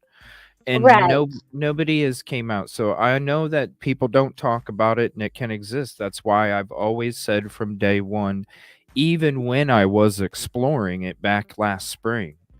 And if you guys are members, go look last spring. You'll see there's shows just for you, members only, that where I'm discussing it. And even back then, even from the first day of any kind of crime, I always state I'm not saying it can exist. Right. What I am saying is I need more evidence. Right. And when I'm saying I need more evidence, I don't see that stuff after exploring what I explored last spring. I don't see it. If you have it, I would love to, because it's true crime.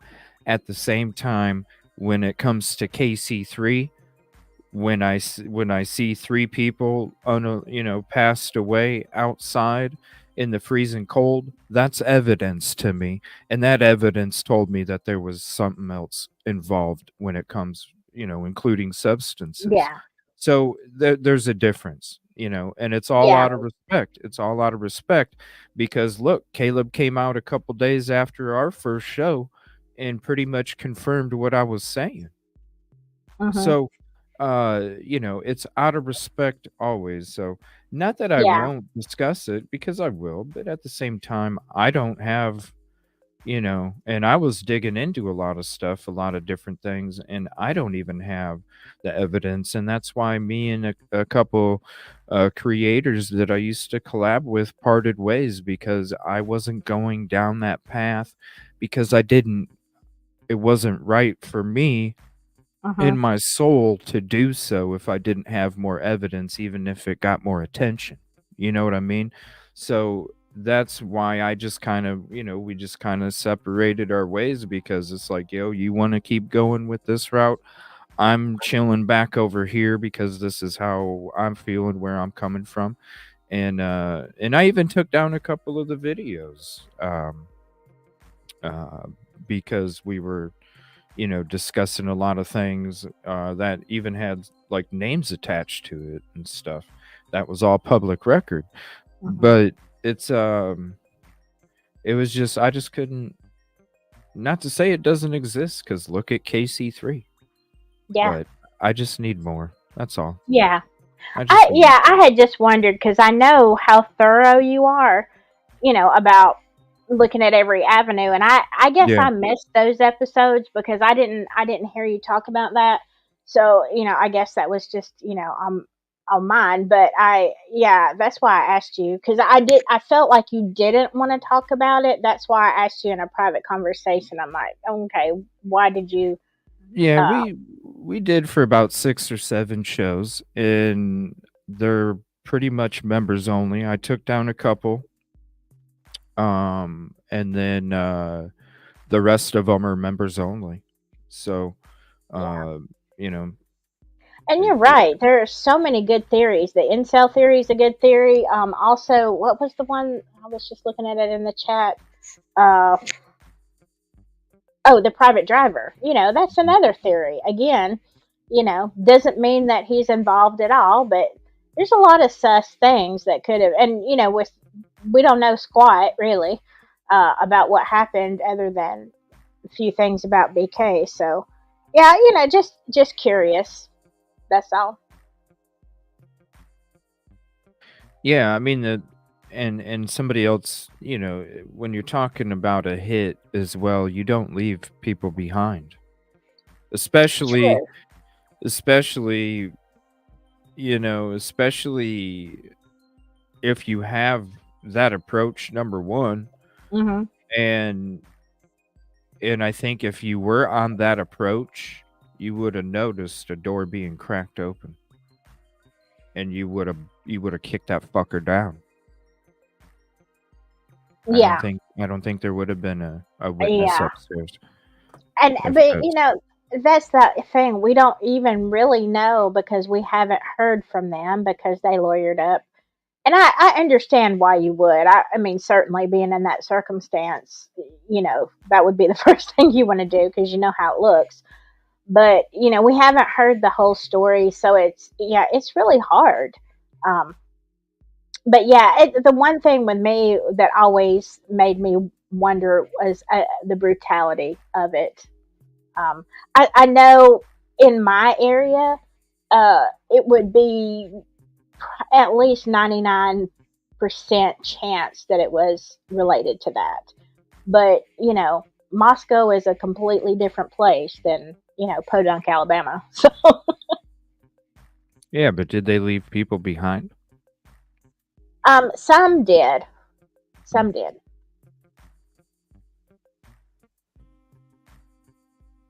Or, I mean, you know, and we don't know what happened. You know, was there any kind of fear of disturbance or, like, I don't know. Or maybe they just thought they'll never recognize me or they'll be too scared to say anything, which they could be. Um, To take that chance? I don't see how somebody would. mm, I don't know. In that kind It's of like you, leaving the obviously, teeth behind. You know? yeah. But if you couldn't 100% identify them, let's say, you know, all you see is somebody dressed in black and they've got bushy eyebrows and you know whatever, you could not 100% identify somebody, and so you already know what they're capable of. So you know you wouldn't say anything. I wouldn't. I'd be like, I didn't say a thing, buddy. I was asleep. Um, Well, what's weird to me, this is what's weird to me about the whole statements with DM, the the three different statements. I'm surprised she unlocked the door and opened and peeked out each yes. time. If you're hearing that shit going on, I'm surprised she didn't keep that door locked and go hide under her bed or slide into Mm-hmm. a closet door. So for you to be Exactly. unlocking your door 3 times to hear this, to hear this, or to hear this, or whatever, that's crazy shit to me. Because I Yeah. would imagine somebody would be locking their door, hoping they didn't come through their door and they'd be underneath a structure or inside a Mm-hmm. closet or something. Right. I would have Not peeking locked. by the door. Yeah, I would have locked that door, pushed the dresser or bed or whatever in front of it. You know, that's. But that's me, and open the window in case I still had to make an escape. But uh, yeah, I mean, but you don't know. Yeah, that's the thing too. You don't know what you're gonna do in that kind of situation if you've never been in that situation before. So you know, I can sit here and speculate, but you know, that's only based. That's subjective. It's based on what I would do. I mean, she could have. Oh man, she could have. There was a window right there. She could have opened that window and hopped outside. Yeah. I mean, the only thing you have to wonder is, you know, if you know somebody is in the house, you have to wonder, is somebody out there looking out? Like, is it more dangerous for me to go outside and it's dark and I can't see? Yeah, I don't know. Who knows what went through her head? I mean, she must have been, you know, terrified. Yeah. Let me see here. So he ends up talking a lot. Let's just see if he says something interesting here. Because he does say some interesting things, but I might do a little skippity-doo on it if he kind of rambles a little bit. So Skippity-doo! Yeah, skippity doo. So I'm gonna hit this. I'll drop the link in chat if you want to save this. This was aired December 16th, 2022, and they're doing a live Q&A regarding the Moscow, Idaho case, and a psychologist profiles evil is what the title is. Not fair. Yeah, to say. I want to read actually a quote. They do have some good questions This on. is a quote from a psychoanalyst. All right, we're gonna skip ahead past that quote, and I know he's done reading it when he takes his glasses off. Here we go. That Shigur walks into this gas station in the middle of nowhere in Texas, and he has no purpose for being there, but he walks into the gas station and he goes up to the counter, and there's the Ticket owner of the 90. station clearly is the person there. He asks the owner to choose heads or tails. He has a coin and he says heads or tails, and the gas station owner's perplexed. He's like, why do you ask me to choose heads or tails? And he doesn't debate with him. He just says, choose heads or tails. And Tails. Shigur starts getting angry because the gas station owner won't go along. And what the gas station owner doesn't know is that if he flips the coin and it comes up heads, he lives. If it comes up tails, he's dead. So Shigur has this philosophy of life, which is essentially that life and death are nothing more than the chance flip of a coin. That he sees life as insignificant and in some ways senseless, and it's really All right, I'm gonna pause that and I'm gonna skip ahead just a little bit here. So we'll go to the next question, and I want to say, if some stranger comes up to you and says, "Hey, flip a coin," if you flip the coin, I'm sorry, please stick to cooking shows because oh my lord, run. Oh my gosh. You know, some stranger, hey, you want to flip a fuck you. Get the fuck out of my face. Right? Back the fuck up. Get out of my personal. Man. Yeah, that would be weird. No wonder the gas station clerk didn't do it. Shit. Oh man. This case, first off, I thought that we'd see an arrest by now, and it has affected my mental health because I agree. It's so, I'm going to say it, it's so evil. I'll call it that. I'm not the psychologist. It's so horrendous. It's beyond human comprehension. And I do want to see justice. And so I want to say that I understand that, everyone that's wanting that. Thank you so much, Joan. And I want to say thank you to Red Queen, Mysteri, and Christy Dunn as well. Haley Manigold, I also want you to know I saw your question because you've posted a couple times and I love it. We're going to answer it, and we'll also answer our super chats. So thank you to those who sent those super chats. Oh, and look, thank you, Julie Holden, for sharing the Long Crime podcast. Yeah, it's been an interesting week. I also interviewed the neighbor, as many of you know. I might be here from that. So Enon or Chef Dizzy. Thank you, Dr. Babe. Can I ask you some questions, or do you want to share a little bit more now? Yeah, let me go a little further. Please. Let me go a little further with Baumeister's research. So I've identified some of the myths he talks about. There's more, by the way, that I won't talk about, but let's identify. So if we're going to develop a profile of evil, let's talk about what he sees as the 4 root causes of evil or violence, because that's important. We'd have to know those if we're going to develop a profile here, right? So the first cause is what he calls instrumental violence, which means that violence is used as a means to an end. So this is where you get greed, lust, ambition. This is the first. So the first root cause is violence as a means to an end, and these are the things we see in true crime all the time, right? Greed, money, lust, sex, affairs, jealousy, ambition, power. These are things we're all very familiar with. So that, according to Baumeister, would be the first cause of evil. The second are what he calls threats to egotism, and that would fit.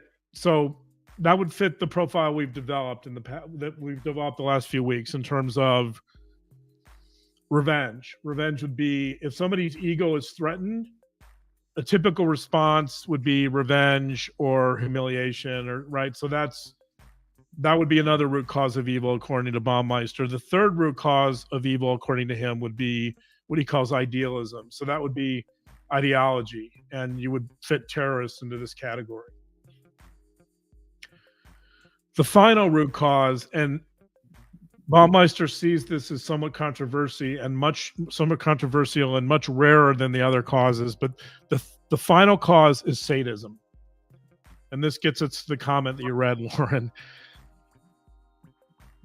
Sadism is inflicting harm and engaging in violence because it's pleasurable.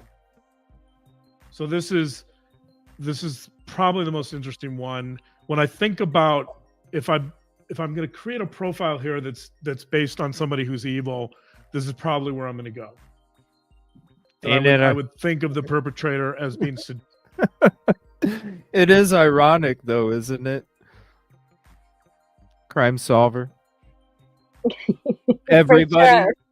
Yes. I've been meaning to get to this for months. I've been telling you guys we're going to get to this episode tonight, and we never end up making it. And then of all days, of all nights, of all episodes, this is the episode where they say evil so fucking much, you know? Yeah. Yeah, perfect time for a name change. Yeah. See what I'm saying? It's about that soul that just, in no fault of their own, might just be confused what this community is about. And I want to make sure that even if somebody doesn't, because it's no fault of their own, I wouldn't open a door that said evil on it either. But it don't say evil. Well, I have to say, when I first checked out your channel, I think I got an email from you first, and checked out your channel. I was like, I don't know. He says he's evil. I was like, what kind of guy is that? But then like literally, I watched just a couple of minutes of, a replay of one of your lives. I'm like, oh, he's a nice guy. You came through the door. You saw evil on the door, and you came through. And I'm thinking about the ones that don't have the courage or the strength to do so because of whatever they've gone through in their life. And I don't want them to be robbed of an opportunity from this community. And I felt like the name on the door, which is me, and the name, I felt like the name on the door could be robbing any of those souls from that comfort from this community. And so that's why I was like, you know what, I got to do it. And that's why I made the decision, and that's why we have the first show tonight. So if you're just joining the show, definitely check out the intro, because it plays the why and where I'm coming from and what it's about for the name change. So I appreciate all your guys' support for it as well. I really do, because it was definitely not only tough physically and mentally because of all the work that it took to do that, but at the same time, I was attached to that name. That's how everybody's known me this whole time. And so it's one of those things where, it's still a part of you, but it's time to shed that layer and evolve and grow. So yeah. But it's about those souls, the souls that don't have the strength. I don't want them to be robbed of this beautiful community that everybody here has created for everybody that's in the community right now. So it's just something that was important to me. So whatever happened from the name change, it didn't matter to me, because to me, it wasn't about that. It was about that soul having the strength and courage to open that door because of what they didn't know yet. So that's it. Oh, hold on one second. Contribution call out. Sea Dog for the gifted membership. Let's see who it was. Megs G got the gifted membership. Thank you so much for that, Sea Dog, for the support and the community, because they just got to have the vault open to all the members only videos, and they get to join us for those member only lives. Speaking of Silky, I'm gonna tease him in a weird way, but we need to do a members live, and we could probably do it on both of our channels too, like we do these lives. And there's a topic that you wanted to do a show with me on for a while, and I think we need to get together for a members live for both of our channels and discuss this show, this topic that you want to discuss, because there's a lot of interesting stuff I've come across as well. So I think it'd be a banger for a members live. Wow. Yeah, I finally figured out how to do the settings, and I don't know how you do it if you're streaming to a channel though to make it members only. All you have to do is join the stream and then go to manage your videos on your YouTube, and then go to edit and then change your feed to members only. Can you do that when you're live though? Yeah. Oh, okay. Yep. I'll do like a video for you, so it'll walk you through it. I have to ask you a question about OBS anyway, so we can swap. I'll help you out with doing the members live while you're doing a live. Then you help me out with this OBS screen share thing, and then we'll call it even. Okay. I hope I can help you. I think I unloaded OBS from mine because my computer just wouldn't hold it. But It's a simple question. I think you do. I can do simple. But yeah. Let me know in the next couple of days or something. Let's get that scheduled and let's do a members live. Both of these people will do it. Sounds good. Alrighty. Let's see what else he has to say about this Baumeister guy. And isn't it kind of crazy? Baumeister? Yeah. Herb Baumeister. Exactly. So that's kind of crazy. When I heard him talk about Baumeister, I'm like, whoa. Yeah, Baumeister, and that's one of my favorite cases. Weird, twisted, disgusting. What can I say? What does that say about me, CJ? It is one of my favorite crimes. I don't know. Ask your daughter when you don't let her do what she wants. That's what you are. You're evil. Yeah. I didn't want to say it. So I led you to it. I didn't want to say it. We're not saying that word no more. No. We're good. We're good. Sadistic, and this is where I think Steve's statement really nails it. I don't know if Steve intended that, but when you think about it, that if there's no target here and the perpetrator's entering that home, probably knowing that there's some sorority women in there, that somehow he is going to get a certain amount of satisfaction or pleasure from joy from the murders. And that's a scary thought. But I think that's, in terms of considering this to be an evil act, that's probably where I would go. And Carol H agrees with you. Just so you know, right there, that pinned comment. Okay. Yeah. Yes. And let me read. So I want to tie this back to psychopathy. This is from the Baumeister article. Baumeister, by the way, he followed up his 1997 book with an article more recently in 2012 called Human Evil. Human Evil, the myth of pure evil and the truth causes of violence. So this is chapter 20. This is, by the way, a really excellent summary of a lot of the stuff I'm talking about tonight, but this is from a book called The Social Psychology of Morality. This Baumeister is in chapter 20. And here's what he says about sadism. I don't know where I put my reading glasses. It's okay, I can see. He says that sadism may be linked to psychopathy. Psychopaths lack empathic identification with others and therefore are perhaps less restrained than others by empathic distress. What? They may get feelings of self-efficacy from the signs of pain and suffering they elicit, and these may increase over time. That's an amazing statement, by the way. I don't understand Wow. Let me repeat some of that. So yeah, it's not repeat to it because lack I didn't empathy. understand it. What? The thing that really the reason I'm reading this is because Just repeat it. Baumeister is saying they get feelings of self-efficacy. That means that sadistic acts actually increase their sense of self-esteem. It increases how they feel about themselves as capable human beings in the world. Self-efficacy is something we normally attribute to doing things well. So, for example, if you're a good student and you do well on tests or whatever it is, or maybe you're an athlete and you excel at tennis or something, you develop self-efficacy by mastering those things and becoming better at them and improving over time. He's saying that psychopaths develop feelings of self-efficacy from the signs of pain and suffering they elicit. That's incredible. So when you think about that, and I don't think it's always true, but when you think about that, I think it's an amazing conception of evil in some ways. Thank you.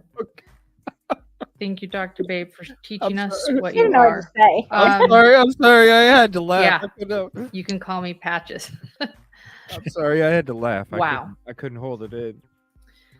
I think What the fuck was that?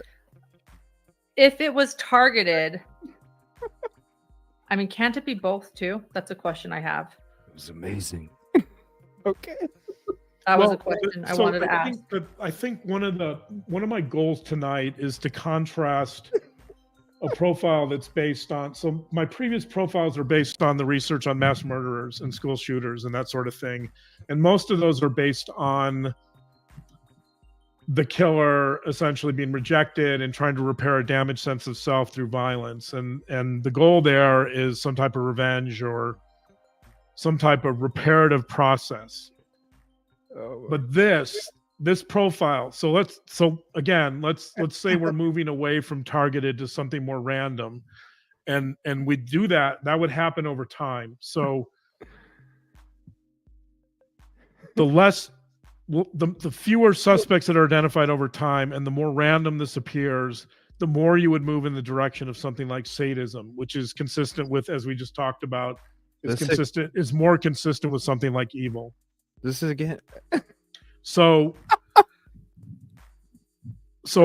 I'm sorry. I'm like starting to laugh at the dramatic pauses after each statement. It's like so powerful. I mean, fuck. Oh my Lord. I like what he's saying. Like, honestly, I get distracted by his skin. I keep thinking, what does he use on his face? Like, look, man, I'm like, look at, he's just smooth as a baby's butt. I need to know what his skincare program is.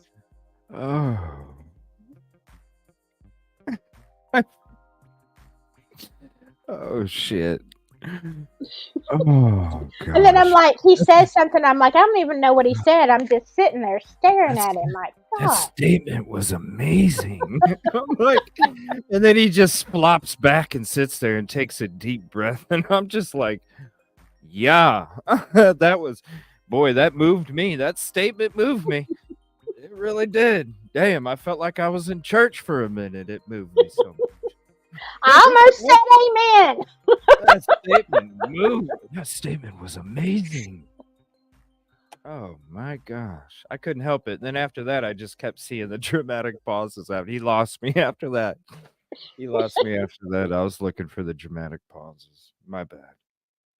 So yes, he's saying very interesting things, and thank you for the insight, Dr. John. Oh my gosh. Yeah. I think I'm just trying to point out the contrast that I don't. It would. Oh shit! I think sadism is in some ways a category unto itself. I think that yes, there could be something sadistic about revenge, but I think it's a little different in the sense that, like with Baumeister, for example. No, that's like if I have with my lights, they have to shine. My lights are like 45 degrees on each side of me. So if my lights were any tilted towards more than 45 degrees, then my face would look like that. So it's because your camera or your lighting is directly on you too much. So that's why you see like smooth skin, because when you have a shit ton of lighting on you, you don't see. Dang, I need to move my lights That's closer what it to is. me. I'm like, Yeah. hey, When look I at that. when I moved my setup after the fire here, I moved my setup and when I first set up my lights, I couldn't figure out why my fucking face kept showing up like that. Yeah, it was a pain in my ass. So from now on, if I'm gonna move my setup again here soon, yeah, I'm taking a fucking picture, because I'm not sitting there for another hour and a half trying to figure out how that lighting, because I still don't have my lighting good. I don't either. I don't I'm either. still And too bright. Like, my skin is not that white, but I'm still too bright. yeah, my skin is not as white either, but I've got mine turned away from me. But if I turn them, where, yeah, I get too white. I'm washed out, and that happens sometimes. So I've got them dimmed and all this kind of stuff. But look, I could live with having skin that looked like that. I got to set this different. Yeah, you use your laptop? I mean, I've got my laptop, and then I've got a bigger screen behind it. And then, yeah, I mean, I've just got a second monitor my son bought me for Christmas. But I've got two lights, but one is shining on my teapot. It's not even shining on me. And then the other one is above, but it's not turned towards me. It's turned up more, because I disappear. I'm just one white blob. Yeah, just shine it right at your fucking face and watch. Yeah. You're like, damn, Silky, you look 27. Yay! Woo-woo! Thank you. Wouldn't that guys. be nice? Thank you, guys. Right? Yeah, that would be awesome. Yeah. Just don't meet me in person, and you'd be like, you don't look nothing like it. It's true. If I looked like that, Yeah. I'm Silky's mama. Why didn't you meet me at the mall? Well, I saw somebody wearing those clothes, but they didn't look like you. Yeah, exactly. Oh my gosh. I did that one time though. What? Well, I mean, I did that one time. Silky be tell on catfish. myself. Well, I wasn't catfishing. I was going undercover to meet my ex-husband's ex-girlfriend, and there was a good reason for that. Like, it wasn't like I didn't mean any harm or anything. I just Damn.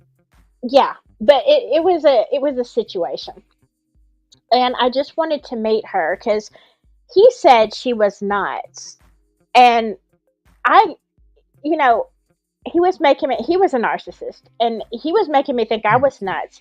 And so I thought, let me meet this girl and see if she's, if I think she's really crazy or, whatever.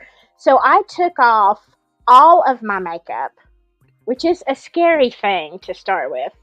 And then I changed my hair, I changed my clothes, like to something I would never wear, very, very plain. And the only makeup I used was just to downplay my features, make everything very pale and Damn. be as plain as I could. Plotting. You were plotting.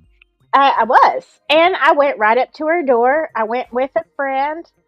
I did this myself. But I did this by myself. And I went up and I pretended I was from a certain church. Hey, we're just calling, in the neighborhood, blah, blah, blah. I don't even know. I made up some kind of, I did. I made some kind of BS up. I did. And so I went to her door and I was nice and we had a conversation. And so I immediately. You went to her door? Yes, that was the whole point. Son of a bitch. Don't I cross knocked her. y'all. Like no harm. I just you're gonna freeze me. Don't fucking cross Silky, y'all. So I go up to her door and we have a little conversation, and then I'm like, okay, it was nice to meet you, bye. And I'm thinking, I hope she never actually goes to the church that I mentioned, because I won't be there because I don't go to that church. But anyway. Whoa. Oh, I lied. So I just wanted to kind of get a feel of the kind of person that she was. And so anyway, I immediately went to my best friend at that time. I went to her house dressed like I was. Now, I was at her house multiple times a week, and she had 3 kids. Her and the kids were all there. I pull up in the car, and the kids come running out, and because they recognize my car, and then they stop, and they're just staring at me, and they didn't know who I was. And Damn, you did your makeup that good, huh? yeah. And yeah, they didn't recognize me at all. And then I started talking, and they're like, "Is that you?" And I'm like, "Yeah." And they said, "You don't look the same." I'm like, "Yeah, well, thank you, because I hope to never be recognized by this woman again." Damn. That's Yeah. crazy. Yeah. Holy, is it that the is. only one? Is that the only one? The only time you did that, or did you like do that other times too? Like, I never knew this about you, Silky. Dang. If I told you everything, CJ, I'd have to kill you.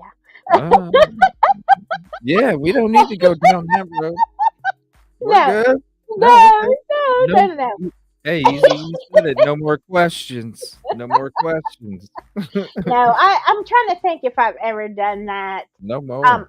I have certainly changed my look a whole lot of times, like to be somewhere where, like, I wasn't plain, but like I would have a whole different, wear a wig, have a whole different look, where that if somebody met me in real life, like the way I normally am, they wouldn't remember, hey, that's that woman I saw in, another city, whatever. Let me just say, I've never been doing anything nefarious, but sometimes you just need to not go as yourself. And I've said, if I ever go to Delphi, not one person will recognize me. You've said too much, Silky.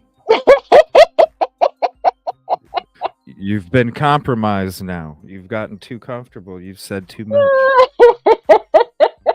Well, I'm not planning to go to Delphi anyway, but it's classified. Yeah. Exactly. I don't know what you just said, Silky. I don't know what. I have no idea. Now, here's the thing. Cornflakes. Women are the best detectives ever, especially when it comes to the relationship between your husband and somebody else. There is nothing like a wife or a girlfriend. They make the best sleuths on this whole planet. And any woman will tell you that. I am. Well, she might not admit it, but we are. 150%, Silky. Go, Silky. Let me drop Silky's link real quick again. Hold on. No, I am not a Gemini. I am a Leo. If you're comfortable subscribing to Silky. But don't expect to recognize me if I visit your city. You go. You mix that with the Pennywise makeup, yeah. Oh yeah, I used to do a lot of stuff with makeup when I was younger, and had a very, very interesting life. Even up to a few months ago, I made an offhand comment to my daughter, who knows me very, very well, and I said something about when I was blah blah blah, and she's like, "You used to do that?" I'm like, "Yeah, didn't you know?" She's like, "No." So I started just going through this whole thing. I'm like, "Yeah, this was at the time when I was living here and blah blah blah," and she just looked at me and she says, "It's like I don't even know you." I'm like, "I've lived like 10 lives, okay?" So I've had a very interesting run on this planet. Man, crazy. We need to have a conversations with CJ episode where we talk real, because I'm going to be having one tomorrow. I haven't put out the notification yet, but I do have one coming out tomorrow. With and you guys remember him from the journey when it came to here. Let me share the the videos here. Confronting childhood trauma in Moscow when we came across it on Tommy's show. wow. Shout out Once Upon a True Crime. Yeah. I reached out to him. The scheduling was kind of conflicted on each side there for a little while, but we're going to be doing it tomorrow morning. So I'll be having a notification out here soon. We're going to be having James on the show. It's not going to be, unless he wants to, but it's not going to be talking about, because Conversations with CJ, it's about a wide variety of things. And he's going to definitely check out his channel. Here's the link. Quite a journey that the gentleman has. And when he has his story, if you watch the story of confronting childhood trauma in Moscow, it's a very, very, I'll share the link with it real quick too. Very, very interesting journey, story, the strength that he is confronting and the things that he's battling. And just the story alone in the journey, I was like, wow. I would love to have you on an episode of Conversations with CJ, and we're finally going to have it tomorrow morning. So it'll be 10 a.m. Eastern, 11 o'clock, or I'm sorry, 10 a.m. Central, 11 o'clock Eastern tomorrow. We'll be having that episode. But yeah, we need to have a Conversations with CJ episode where we talk about some of that shit. You might want to do a pre-taped video because you might say, you know what, I don't want to include that. Pre-taped. No, that's up to you. That's up to you. Now, if you want me to get like some kind of beep feature and I can beep you out, I can do that. Because that's something I was going to add to the show, because I'm going to have like I'm going to be opening up phone lines here in the future again and stuff like that. So those are some things that we will need to put on there, because if we have some people that are talking some crap, you know what I'm saying? Yeah. No, I'm good. I would never say anything that yeah, no. that I couldn't say. There are some things that I can't say, but there's lots of stuff I can say. Classified information. Yeah. Very much so. All right. Well, I'm gonna go ahead. I'm not that he just I'm just gonna keep laughing, and everybody else is kind of like when it comes to watching that. So if you want the rest of the episode, let me know in chat. I'll drop it as I'm ending the show. Silky, I want to say thank you for hanging out tonight. I appreciate you. Oh, 1 second. We got a contribution call out here from Sea Dog, and it looks like a fox. What's up, fox? Looks like a fox. Thank you so much for the $10 super sticker. Appreciate your support, and thank you for everything that you do out there on Twitter as well. We're definitely going to have a show with Sea Dog here in the future as well, talking the Linda Lane stuff. So I had a busy weekend when it came to the whole switch. So we'll be setting up soon. Sea Dog, we'll be setting up soon to have a show when it comes to Linda Lane stuff. So that'll be cool too. So again, thank you all for hanging out. Appreciate your support. Thank you for the patience in the meantime when it came to all the transition and not being able to be on as much. But we'll be on 2 times tomorrow. We'll be on tomorrow morning. Conversations with CJ with the gentleman of the hour, and then we'll be having a true crime show tomorrow night, and we'll figure out whatever it is tomorrow night. So thank you again, Silky. Thank you for having me. Peaceful and positive evening, and I hope y'all stay safe and stay warm, please, because we got to kick it tomorrow too. Appreciate you. Bye, y'all. Bye.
Fulton. 247 Fulton, okay. 10-4.